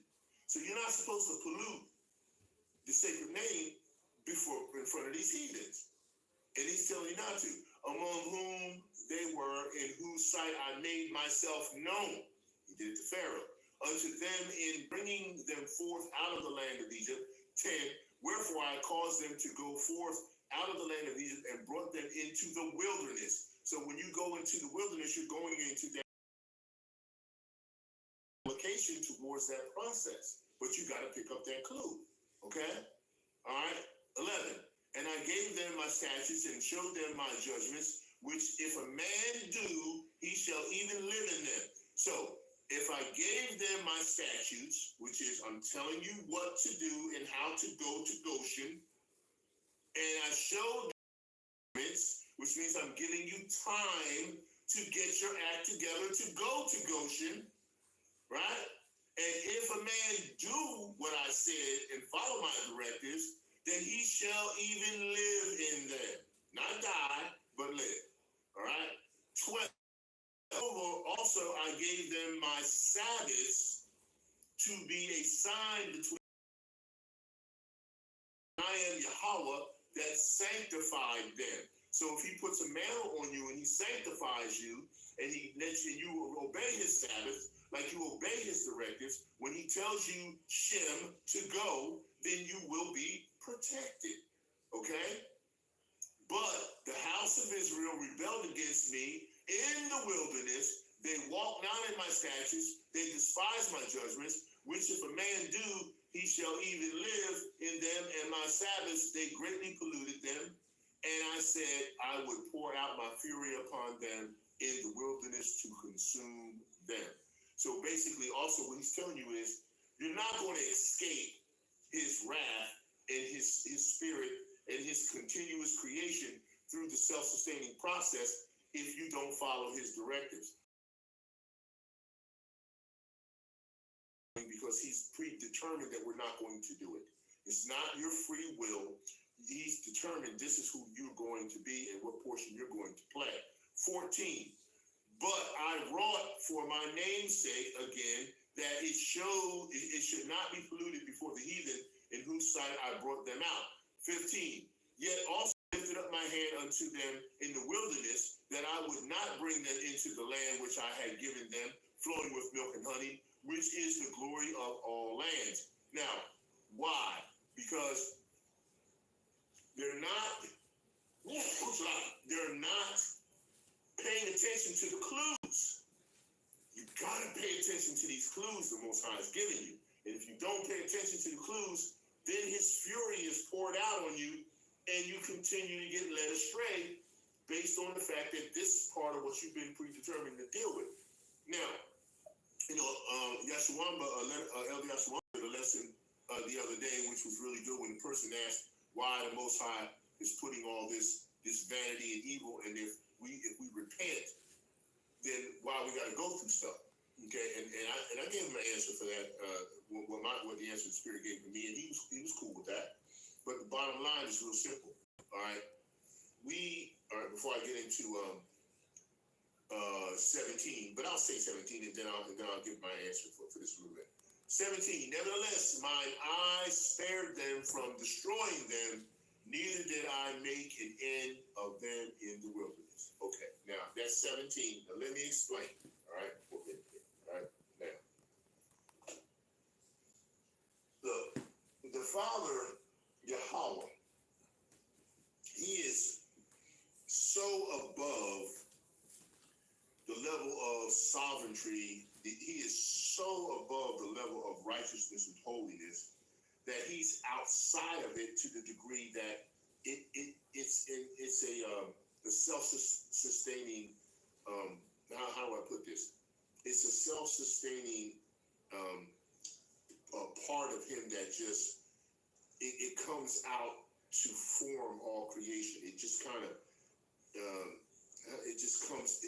It almost at a point where it's the essence of who He is as the Father, and it permeates everything He's created. So His self-sustaining creation is that level of saturation. Is that level of imperviousness to anything that's out there. It holds everything that is anything together. Okay. It is so righteous and so holy that we can't even put a title on the level of righteousness and holiness that it is. And in order for us to be in the position to be in the presence of that in His realm, in His heavenly realm, because there's different levels to the heavenly realm. In order for us to be in that presence, we have to go through such a serious purifying and cleansing and creating infinitive cycle that it's existing, but it won't get to the level of existing that He is, the Father Himself. It will be in the realm with YAHAWASHI and the angels and whoever else He decides to have in that realm. But the imperviousness of the Father and His sovereign to where He is at that level, we won't graduate to regenerate to that level. We won't do that. But we have to go through this portion of getting scrubbed through the purifying and the cleansing and the creation that develops. In other words, when it talks about the law being in our inward parts and how that works, okay, it's like this. What the Father's telling you is that you're going to be in a cycle of continuous creation as you are in the spirit and as your body envelops the law, because you become that. Your whole spiritual body and in the essence of what the mass of electrochemiluminescence that's brought forward that is going to operate in management and judgment amongst the rest of the nations will be such a righteous entity that it will be in a continuous creation process also, but it won't reach the level of the Father. Okay, it won't do that. But it will be in that cycle, that infinitive cycle. Because see, that infinitive cycle that I'm showing you, that figure eight, that infinitive cycle, I did a lesson on this, similar to this. The Father controls that infinitive cycle. We don't. But we will operate within that in terms of how we graduate and grow in spiritual righteousness and truth. And as that continuously flows through us as created beings that will go through a continuous creation process, that's why your spirit will not ever die. That's why you'll be immortal, because of that type of process. But you got to go through the purification, cleansing, and creation towards existing process to get there. Okay, so when Elder Yahshua was explaining why we had to go through what we have to go through as far as what's vanity, when you repent, and then how you're under forgiveness and what the Most High decides to forgive you for, is that process of that in terms of getting you in that position to continually regenerate and graduate through the creation process that is eternal for your creation that He developed. Okay, that infinitive portion that's built in you that'll have that portion of the law, of all the law. So if that makes sense to you, if you can embrace that, you can understand what I'm saying. But I just wanted to hit that. And that's why I read in 17, I said, he's going to forget, right? He says, nevertheless, mine eyes spared them from destroying them, neither did I make an end of them in the wilderness. 18, but I said unto their children in the wilderness, walk ye not in the statutes of your fathers, neither observe the judgments, nor defile yourselves with their idols. And we still learn through the teaching and the process where we continue to graduate, to regenerate, and we get to learn. That's why the children were saved here, the fathers from before. They went to the circle of sacrifice they had to give in the wilderness, and they didn't pass into the land and into the new covenant. But all Israel will be saved. So even them back there will still be in the presence and in the future of existing forever with the Most High in their spiritual, as long as they're Israelites, as long as they're in their spiritual bodies and what have you. 19, I am Yahawah, your power. Walk in my statutes and keep my judgments and do them. That's why it's important when I keep saying, the Most High can tell me to tell you, you got to go Shem, man. You got to pay attention and understand when he's giving you a directive to make a move. You got it when he told you to go highways and byways. You got it. He said, go Shem. You got out there and you did it. All right. Well, now when he tells you towards the end time, isolation, tribulation's happening, there will be certain portions of you who are the elect that have to make a Goshen move. A Goshen move. I ain't saying everybody, but there's going to be certain elect that have to do that. Do you know who you are? Are you picking up those clues? Okay? All right. 20. And hallow my Sabbaths, and they shall be a sign between me and you, and ye shall know that I am Yahawah, your power. Notwithstanding, the children rebelled against me. They walked not in my statutes, neither kept my judgments, nor do them, which if a man do, he shall even live. And they polluted my Sabbaths, and then I said I would pour out my fury upon them and accomplish my anger against them in the wilderness. See, he's repeated himself a couple of times to show you the severity. And you notice it's been 3 times this time he did that. Okay, you know, YAHAWASH'S, YAHAWASH'S, right? Yeah, Rakakadash, right? All right. Nevertheless, I withdrew my hand and wrought for my namesake that this was 22, wrought for my namesake that I would not pollute in the sight of heathen. In those sight I brought them forth. I lifted up my hand unto them also in the wilderness, that I would scatter them among the heathen and disperse them through the countries, which is where they are, and he'll collect them from there all, because they had not executed my judgments and had despised my statutes and had polluted my Sabbaths, and their eyes were after their fathers' idols.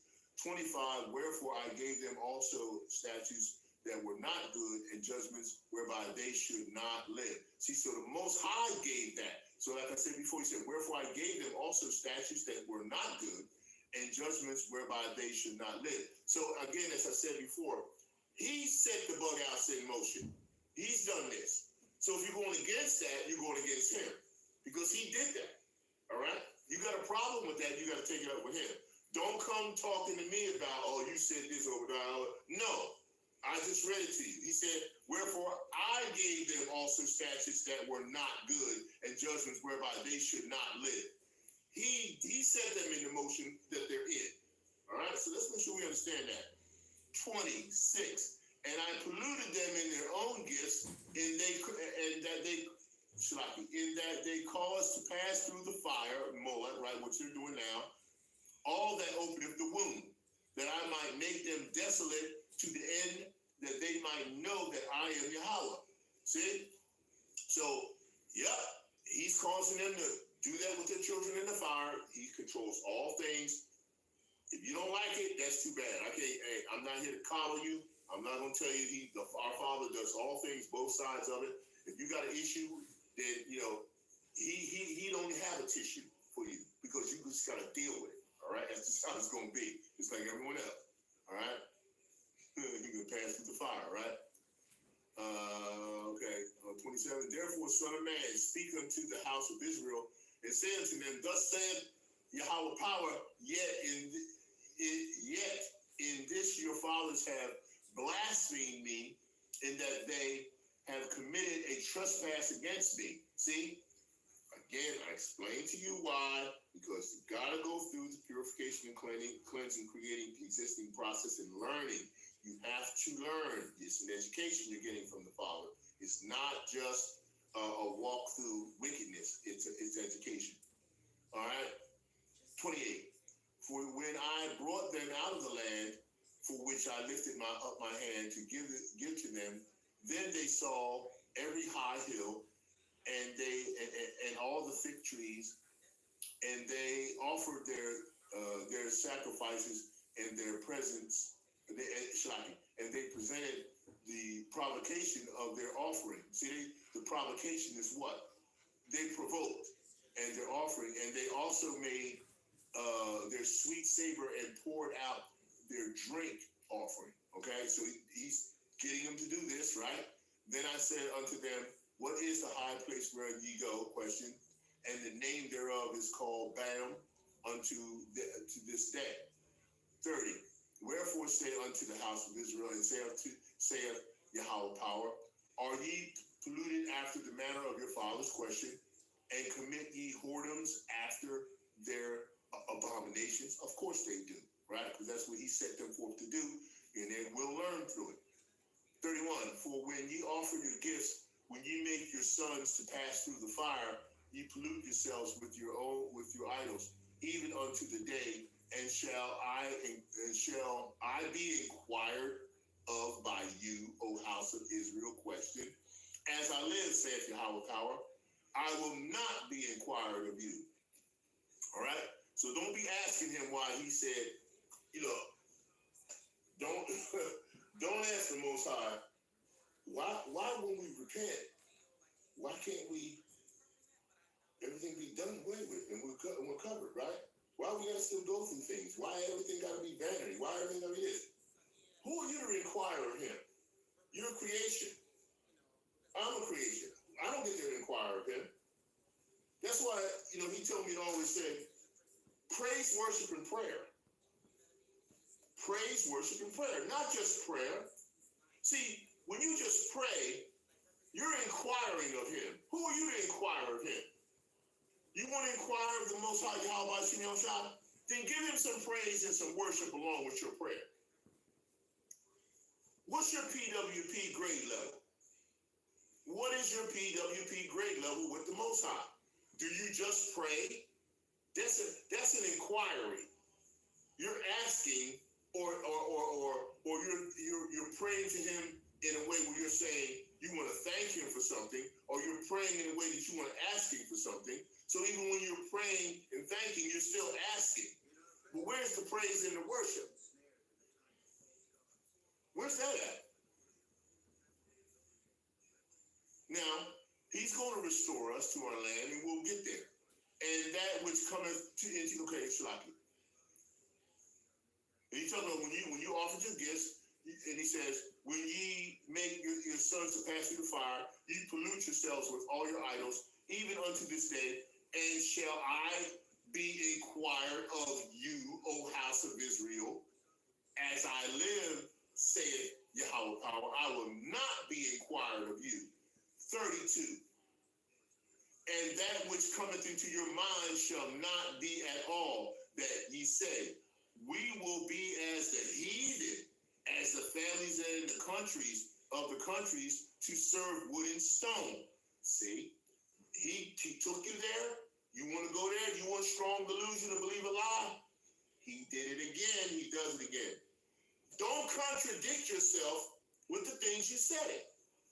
Don't say Yahawashi sacrificed himself for our sins. No, he was set up by the Most High from the beginning of the foundation of the world to be a sacrifice for his people.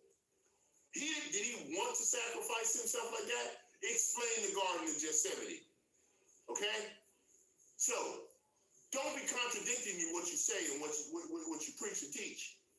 Teach it straight. You're going to do the straight gate? Do the straight gate. Okay? Now, we're going to deal with this fact that the Most High is going to restore Israel to her land, but it's all under the purifying, cleansing, creating, existing process, which is what I said, continuous creation and self-sustaining. You came from the land, you go back to the land. You made from the land. The land is part of you. When this flesh dies, it goes back to the land. The metabolism that runs this body comes from the land. The animals that eat what they eat come from the land. You consume it, it goes into your body. Your body in itself is a what? What is the makeup of this particular creation that the Most High did through electrochemiluminescence? It is what? It's continuous creation, which is self-sustaining, right? If you eat, what was the other one? Right? Okay, Slacky. What happens with this body? Every 7 days or something like that, your skin cells are supposed to replace themselves. That's why you should wash and take a bath and don't be stank. All right? Same thing for the rejuvenation of the liver and various organs in your body. The Most High said it in a self-sustaining process where the cells and the metabolism will re-heal and rejuvenate itself. When you cut your skin and your finger and whatever, the skin grows back, the fingernail pattern, the fingerprint pattern never goes away. It's still there. If you were to cut that finger, that fingernail pattern will go right back and mend right where that cut is, and it'll still have the pattern. See, he made you self-sustaining and peripheral in this process. Self-sustaining is just a lower level to way lower level to what he is. That's why when he says he made you in the image and likeness of the Most High, it's deeper than just what you look like. It has everything to do with the self-sustaining process, right, with continuous creation, which is what you are, and how he made you. It's just different levels of it. Same thing for every level of what creation he made, from the angels on up through all the ordinances in heaven and everything else. They all have self-sustaining processes that he sent them through. That is his infinite measure of creation. Can't you see it in what I'm reading here in terms of the scriptures, if you can receive it? Okay, let's go. 33. As I live, saith Yahawah, surely with the mighty hand and with the stretched out arm and with fury poured out will I rule over you.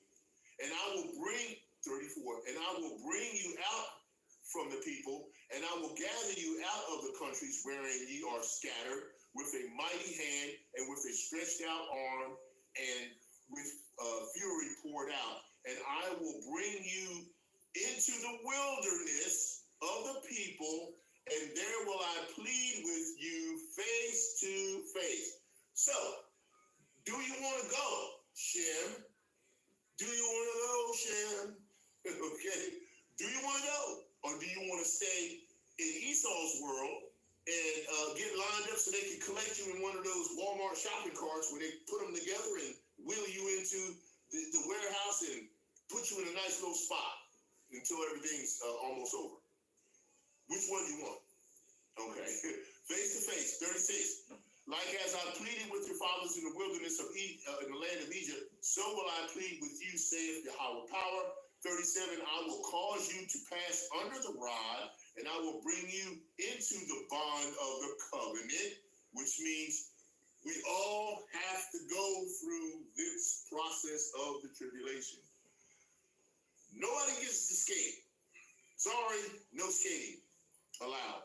38. And I will purge out from among you the rebels and them that transgress against me, and I will bring them forth out of the country where they sojourn, and they shall not enter into the land of Israel, and ye shall know that I am Yahawah. Now, he's going to purge out the rebels. It's kind of easy to see who the rebels are now, isn't it? I said this earlier in the lesson. It wasn't that hard to figure out, right?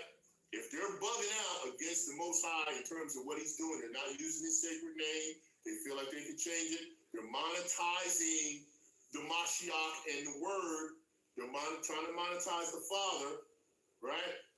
They're doing the things that are contrary to the true doctrine, all right? They're going off and doing all kinds of weird, wicked stuff because the Most High put them in that direction. They have to be purged out so that we can learn from what the Father's doing with that. And this is what we're going to find out. 39. As for you, O house of Israel, thus saith the Yahawah power, go ye, serve ye every one of his idols. That's right. Go ahead and live it up to the end of the tribulation, because he's gonna take it all off the rails. Okay, all right. Shalom. All right. And serving one of the idols, and hereafter also, if ye will not hearken unto me, but pollute ye my holy name, no more with your gifts and with your idols. For in mine holy mountain, in the mountain of the height of Israel, saith Yahawah power, there shall all the house of Israel and all them that eat in the land serve me. There will I accept them, and there will I require your offerings and the first fruits of your oblations with all your holy things. And you only get those when you're going Goshen, my brother. Okay? All right? Where we at? Okay. And all your idols and name moreover the gifts. For in my I will accept you with your sweet savor when I bring you out from the people and gather you out of the countries wherein ye have been scattered, and I will be sanctified in you before the heathen. And this is what's coming. 42, and ye shall know that I am Yahawah when I shall bring you into the land of Israel, into the country for the which I lifted up my hand to give to your fathers. 43, and there shall ye remember your ways and all your doings wherein ye have been defiled, and ye shall loathe yourselves in your own sight for all your evils that ye have committed. Now, if the Father says ye shall know, he said, and there shall ye remember your ways and all your doings wherein ye have been defiled, and ye shall loathe yourselves. Now, I did a lesson on, it was a while back, a good while back, we talked about something similar to this. I can't remember the title off the hand, but it had to do with the vexation of our own guilt. Okay. The vexation of our own guilt. You might want to go check that lesson out. The vexation of our own guilt was talking about the fact on how we as our own people have an evil eye towards our own brother, and towards our own neighbor, which is our brother. And we have an evil eye towards the tenderness of who our brother is in this twisted situation the Father's got us in to learn and come out of. And the vexation of our own guilt also incorporates and encompasses how the men in our nation hate our own women, and how they have a love or a take for the heathen women of the world, but they hate their own Israelite women, Northern Kingdom and Southern Kingdom. And the thing is that you messed up on this, because he just told you right here in the scriptures, he says here, and there shall ye remember your ways. So if he's going to have you remember your ways, you're going to remember that you have you have a hateful discontent for your Israelite men and your women. And what else does it say here? And you shall remember your ways and all your doings. So all the time you've been calling the women nigger women and going off, you're going to remember this. Now, you better have a good temperament and a good blessing come to you when you get into the new kingdom, that the women don't remember this shit that you've been doing. Now, but he says here, all right, and there shall ye remember your ways, and all your doings wherein ye have been defiled. And you know you've been defiled here when this fallen state here. So you in this position where you hate your own women and you hate your own brother. You know what I'm saying? But you love the heathen and you love Esau. And you love all these other heathen women, right? And ye shall loathe yourselves in your own sight for all your evils that ye have committed. So you're going to know that you were the way you were and what you did to your people at that point, because this is what the scripture said. Now, you got a problem with what I'm saying here? prove me wrong. Because when you get in a position where you become completely holy and righteous in a new vessel, new body, I don't see how it ain't possible that you're going to be able to take an unclean vessel and then attach it to yourself.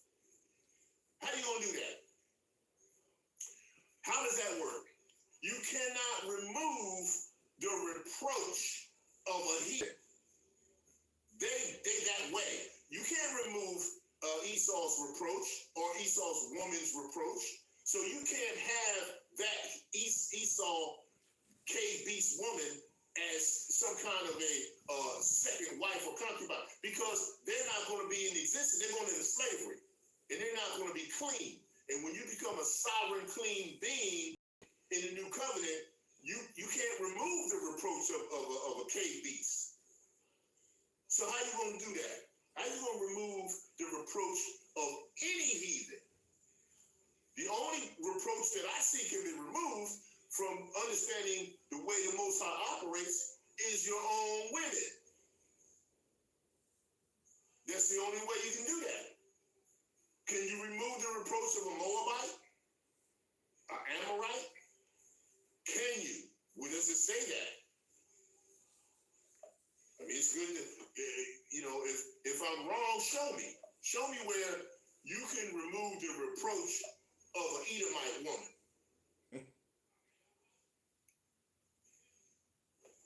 I don't see it.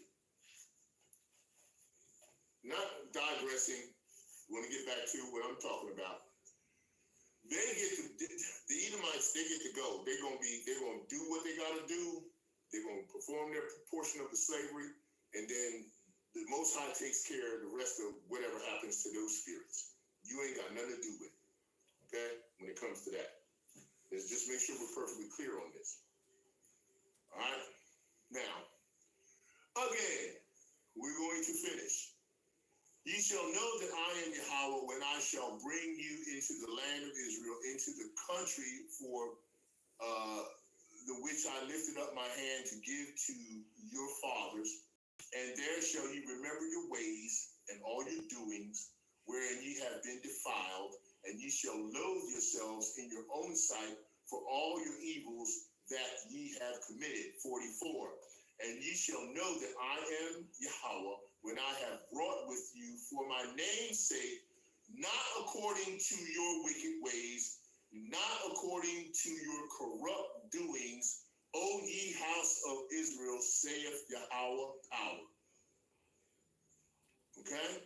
So, we can see the Most High is going through a major cleansing and purification process. And reproaches will be removed from those that reproaches can be removed. And reproaches will not be removed from those vessels and those entities and people that reproaches cannot be removed. Because who removes the reproach? The Most High, YAHAWASH'S, not any of us. Okay? Now, let's go on, and we've been kind of long on this. We got some more scriptures to get through, and most of them, thank YAHAWASH'S, or just the precepts that tie everything in, and we can close it out soon, because I know we're getting deep into the time here. But like I said, I don't know how many more times the Most High is going to have me do a lesson at this particular point, because things are winding down to a close for the most part. So we gotta, do the best we can under the circumstances, right? Okay, let's go to, we've been in the Old Testament, let's go in the New Testament. We're gonna go into Joel. I know y'all probably all been here and know that, been there, done that, and you're ready to move in that direction. But we're going to be getting into the New Testament soon here. We just gotta finish out a few in the old. We got Joel. We're going to go to Joel. So go with me to Joel. I'm going to chapter 2, and you know where I'm going with 28. So let me go there. Joel chapter 2, and starting at 28. And we're going to get 28 and 29, right? And it reads, And it shall come to pass afterward that I will pour out my spirit upon all flesh, and your sons and your daughters shall prophesy. Your old men shall dream dreams, and your young men shall see visions. Now, when he says all flesh, a lot of times wacky tactics all the time wacky tactics get out of line and they don't know what they're talking about because they think that he's talking about all the people of the world. True, he will pour out his wrath and his spirit on all the world. But when he says when he's going to pour it out for ones that are prophesy, he's really talking to us Israelites who are the chosen people. This book is not for the rest of the nations. They play a part in it like background knowledge and background activity in the movie. And some of them come up front for some similitudes of some major parts, but they are still background activity. And so all flesh poured out. The major portions of what is poured out in all flesh will contribute to what happens to these heathens through us and by us through the Most High. YAHAWASHI'S, BAHASHAM, YAHAWASH. Okay? So make sure we understand that part of it. So when they say all flesh, don't think that, well, everybody's going to be, all Edomites going to be prophesying. No, they're not. They're not prophets. Let's say a Jake and Edomite package. No, they're not. Okay, so let's not get it twisted. 29. And also upon the servants and upon the handmaids in those days will I pour out my spirit. But he didn't say they were going to prophesy. He just said he's going to pour out his spirit. Now, you know, when the Most High pours out his spirit, he can pour out wrath from his spirit as well as blessings. So what are they going to get? We don't know. It could be a combination. That was not given for you to know at the moment. We just have to see how that unfolds, and we are seeing it even as present, how it does unfold. Okay, so now we went to, that was Joel. And now I want to go to Acts. So go me to Acts chapter 2, and I want to go Acts chapter 2 and verse 17, because that's where we're going next. Okay, Acts 2 and 17. And it reads, and it shall come to pass in the last days, saith Yahawah, I will pour out my spirit upon all flesh, there's a colon there, and your sons and your daughters shall prophesy, and your young men shall see visions, and your old men shall dream dreams. Right? 18, and my servant and on my servants and on my handmaids I will pour out those days of my spirit, and they shall prophesy. See, when he says there, they shall there, right? And I will show wonders in heaven above, signs in the earth beneath, blood and fire and vapor and smoke. And the sun shall be turned into darkness, and the moon into blood, before the great and notable day of Yahawah the Lord come. And it shall come to pass that whosoever shall call upon the name of the Lord shall be saved. Now, that the Christians, they jump all over this because they're always trying to find a way to include themselves in things. And they think that, okay, so are you going to have some kind of handmaids, okay, and servants that during this time right now that are, let me put it to this way, servants and handmaids right now that are Edomites or heathens? I would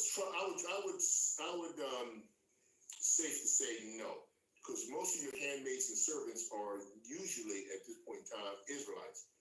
The Edomites and those heathens that are now given puppetized control of the world system at present, they are far and few between handmaids and servants.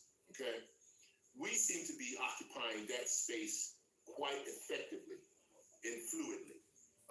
That is Israelites from Northern Kingdom, Southern Kingdom, and also beyond. And so the spirits of prophetic process poured out on those handmaids is Israelites that could be look scattered and working under Edomites, because they at this particular time have the puppetized power that the Most High is using them for. They don't get to prophesy. They're false. They're lying. They're the false lying prophets, which we know Most High controls all things. So we need to understand that this is pertaining to Israelites, whether they are covertish in their presentation or whether they are overtish in their presentation. But this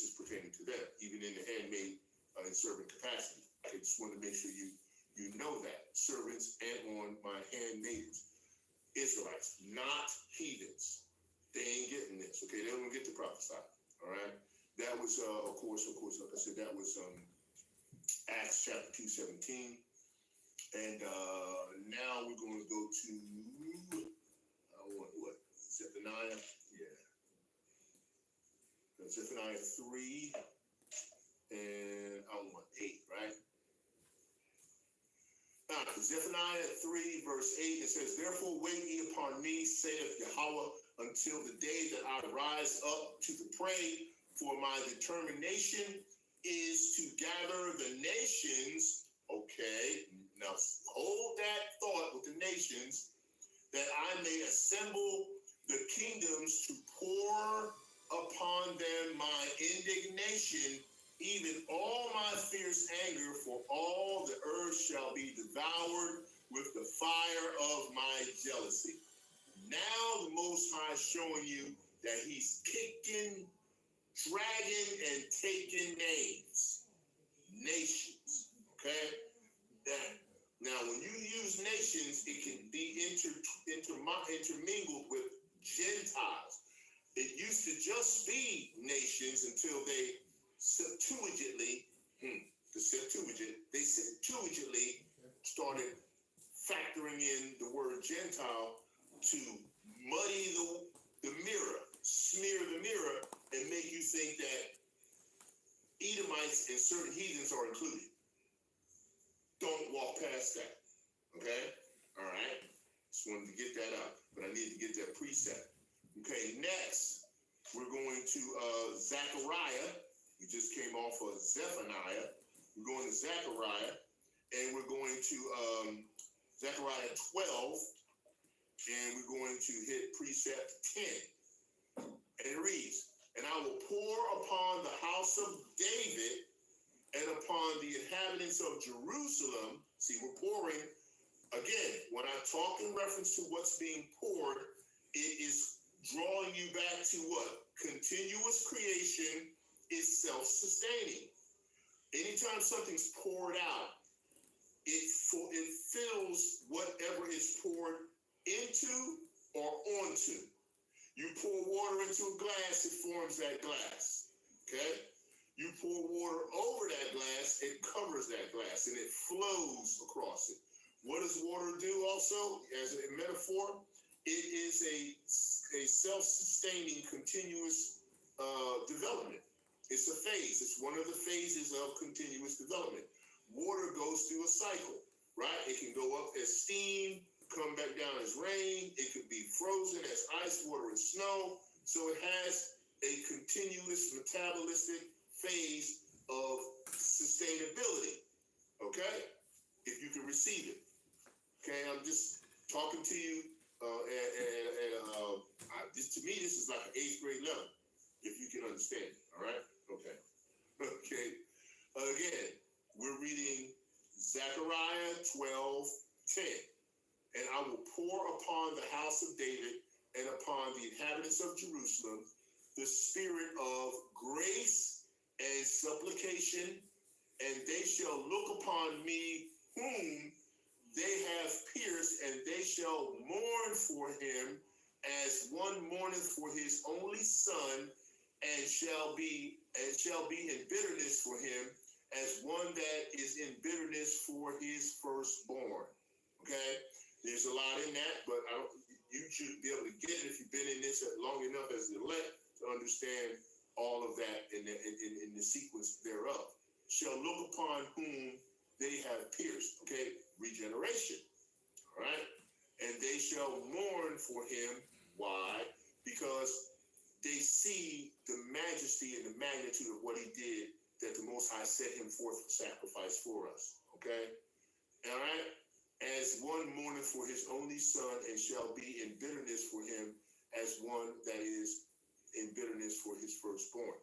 Which means this whole station of what we're going through is now coming to fruition.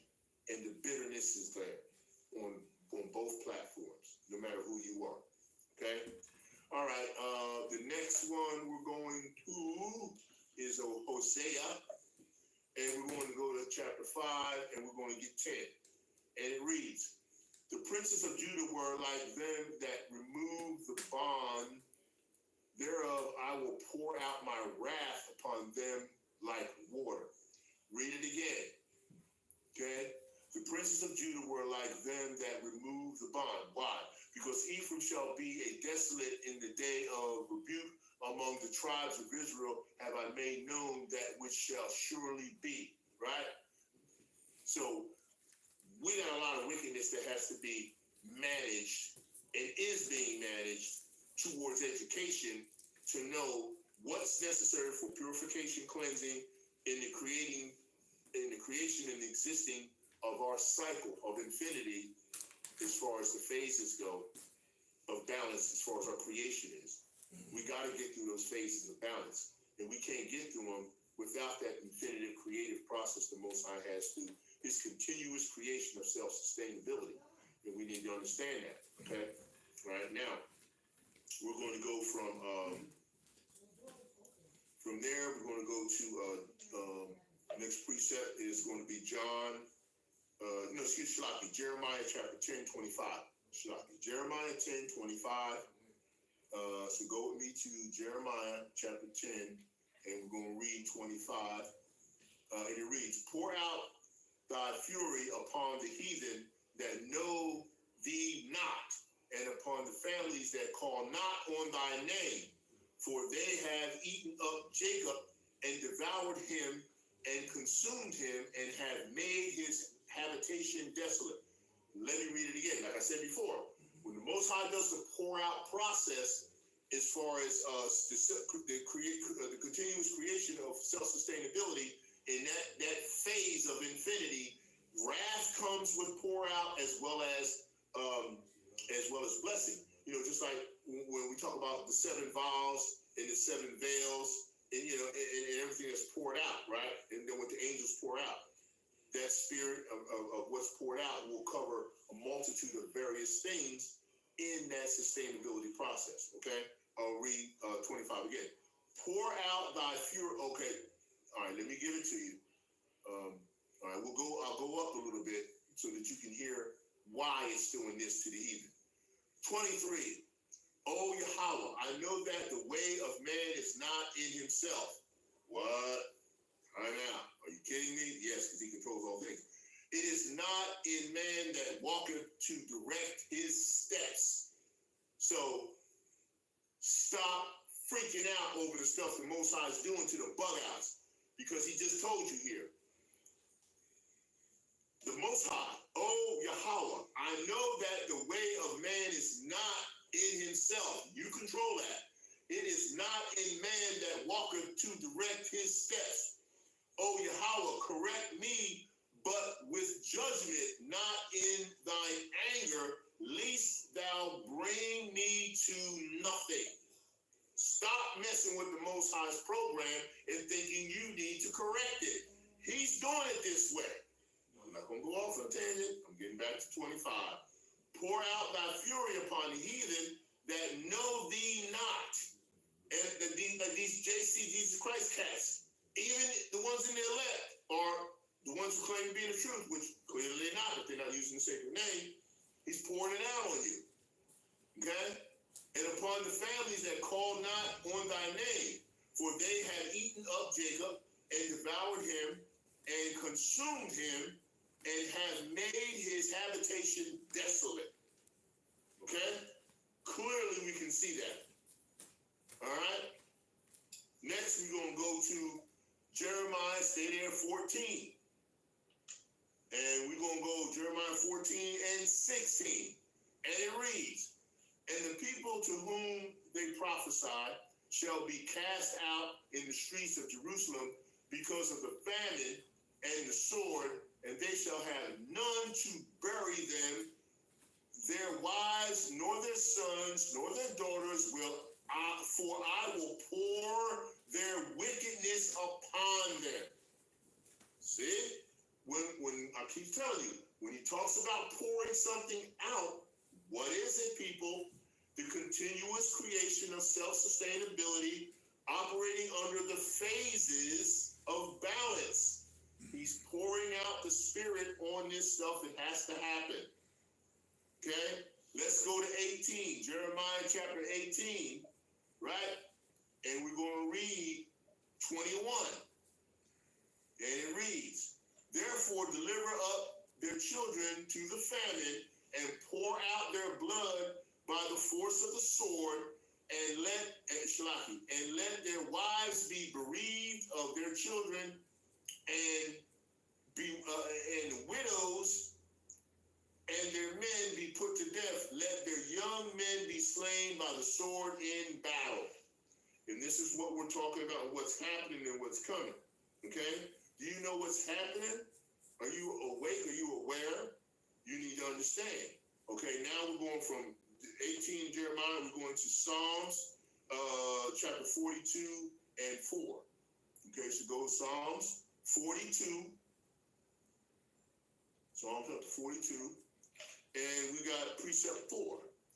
When I remember these things, I pour out my soul in me, for I had gone with the multitude. I went with them to the house of Yahawah with the voice of joy and praise, with a multitude that kept holy days. Let's read that again for clarity. Now, this is pouring out of your spirit once the Spirit of Yahawah is in you, showing your gratification and showing your appreciation and your gratefulness for what he's about to start doing for you, which we're going to start talking about as well. Okay? And it reads, 42:4.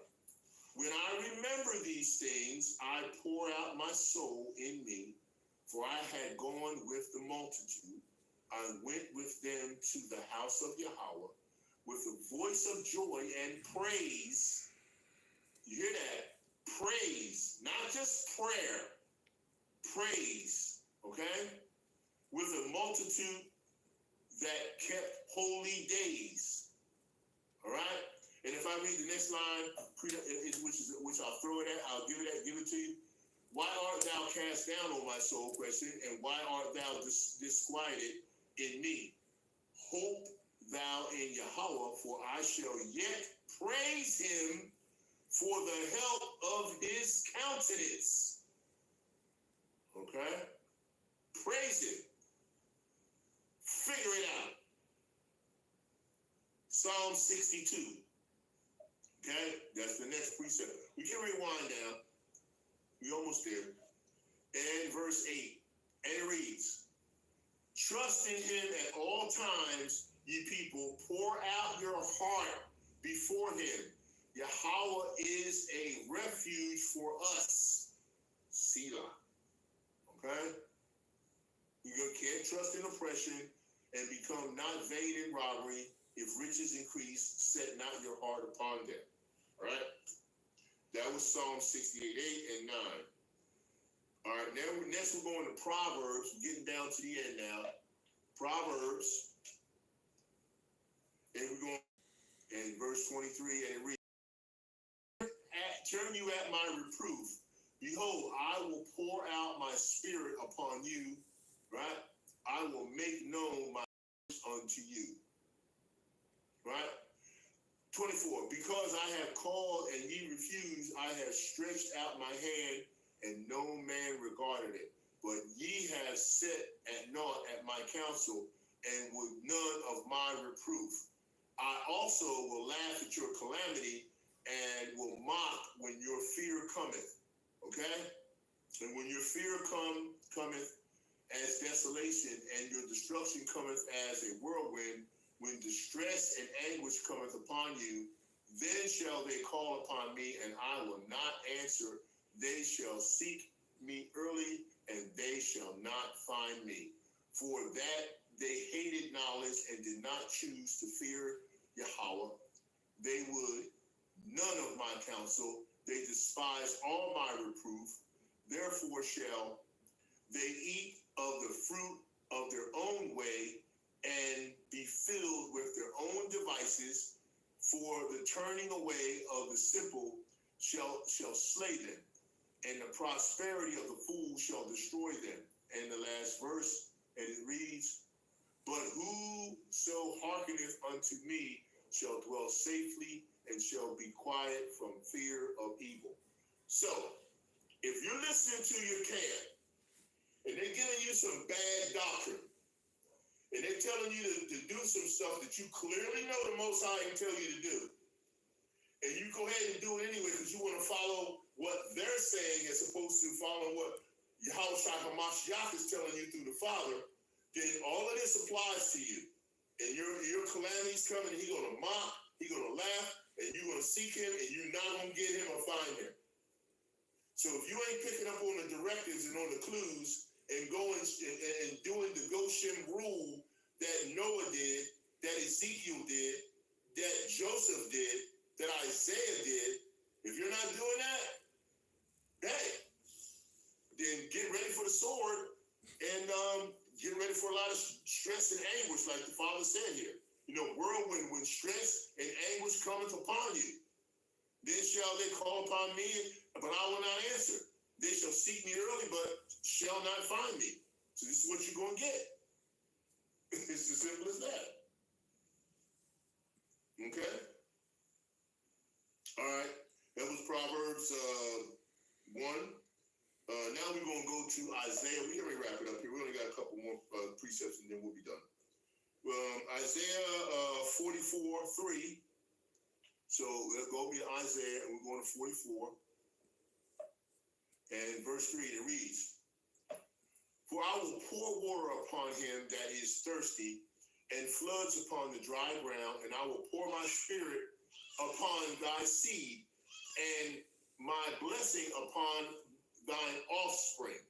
Okay? And they shall spring up as among the grass, as willows by the water courses. Okay? So we can see right now the Most High is ready to pour out his spirit on those he has to and get it done in the way that he needs to get it done. All right? From here, 44, we're going to go to 46. We're getting ready to wrap it up. 45, my bad. Isaiah chapter 45. And we're going to read verse 8. And it reads, Drop down, ye heavens, from above, and let the skies pour down righteousness. Let the earth open, and let them bring forth salvation, and let righteousness spring up together. I, Yahawah, have created it. Okay?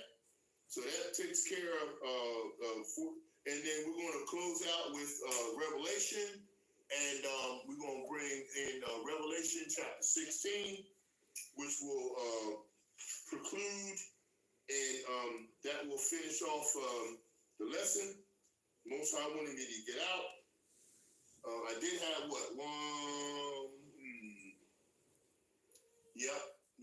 That's where we're going to be, because we got everything else in, all the precepts the Father wanted me to get in, I got in. Revelation, and we're going to go with Revelation, and we're going to do 16 and 1, right? Then it reads, And I heard a great voice out of the temple saying to the seven angels, Go your ways and pour out the vials of the wrath of Yahawah upon the earth. And the first went and poured out his vial upon the earth, and there fell a noisome and grievous sore upon the men which had the mark of the MOTB, and upon them which worship his image. And the second angel poured out his vial upon the sea, and it became as blood of a dead man, and every living soul died in the sea. And that's amongst the people, and the sea represents the people. And the third angel poured out his vial upon the rivers and the fountains of the waters, and they became blood. Rivers and fountains are smaller portions of the earth in terms of the people, okay? Cities, towns, okay, all right? And I heard the angel of the water say, and I heard the angel of the water say, Thou art righteous, O Lord, which art and was and shall become and shall be, because thou hast judged thus. For they have shed the blood of the saints and the prophets, and thou hast given them blood to drink, for they are worthy. 7.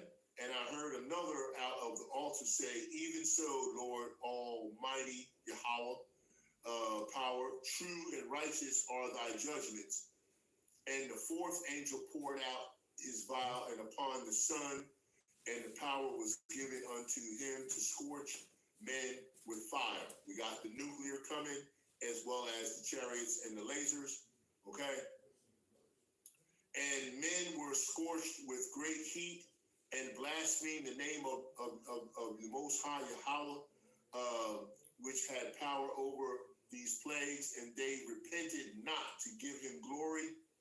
And the 5th angel poured out his vial upon the seat of the beast, and his kingdom was full of darkness, and they gnawed their tongues to pain, and blasphemed Yahawah of heaven, the power of heavens, and of their pains and their sores, and repented not of their deeds. And 12. And the 6th angel poured out his vial upon the great river Euphrates, and the water thereof was dried up. You've seen that happening already, that the way of the kings of the east may be prepared. 13. And I saw 3 unclean spirits like frogs come from out of the mouth of the dragon, and out of the mouth of the beast, and out of the mouth of the false prophet. Clearly we know that these unclean beasts represent the various levels of wickedness and deception, from the frogs on through the dragon and on down. And for they are the spirits of devils working miracles, which go forth unto the kings of the earth and the whole world, to gather them to the battle, that great day of Yahawah, power almighty, Armageddon. Behold, I come as a thief, behold, I come, Yahushua, I come as a thief. Blessed is he that watcheth and keepeth his garments, lest he walk naked and they see his shame. Okay? 16, and he gathereth them together into a place called in the Hebrew tongue Armageddon, right? And the 7th angel poured out his vial on onto the air, and there came a great voice out of the temple of heaven from throne, saying, it is done. And there were voices and thunders and lightnings, and there was a great earthquake, such as was not since we were upon the earth, so mighty an earthquake and so great. 19. And the great city was divided into 3 parts, and the city of the nations fell, and great Babylon came in remembrance before Yahawah, power to give unto her cup of the wine of the fierceness of his wrath. 20.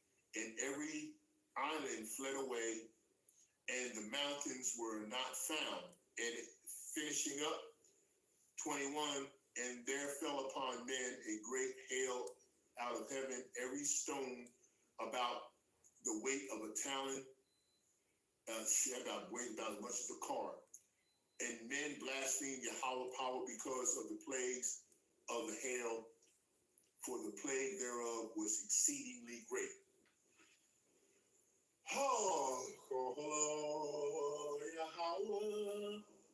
Vashim Yahushua, Vashim Rakakudas, Wada Yahawah, Wada Yahawah, Vashim Yahushua, Shlaki Yahawah, for my sin that I cried.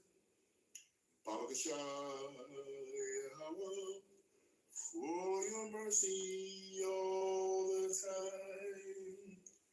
BAHASHAM, Yahawah, for a power every time. Rakatha, Yahawah, for your love all the time. Oh Lord, Yahawah, by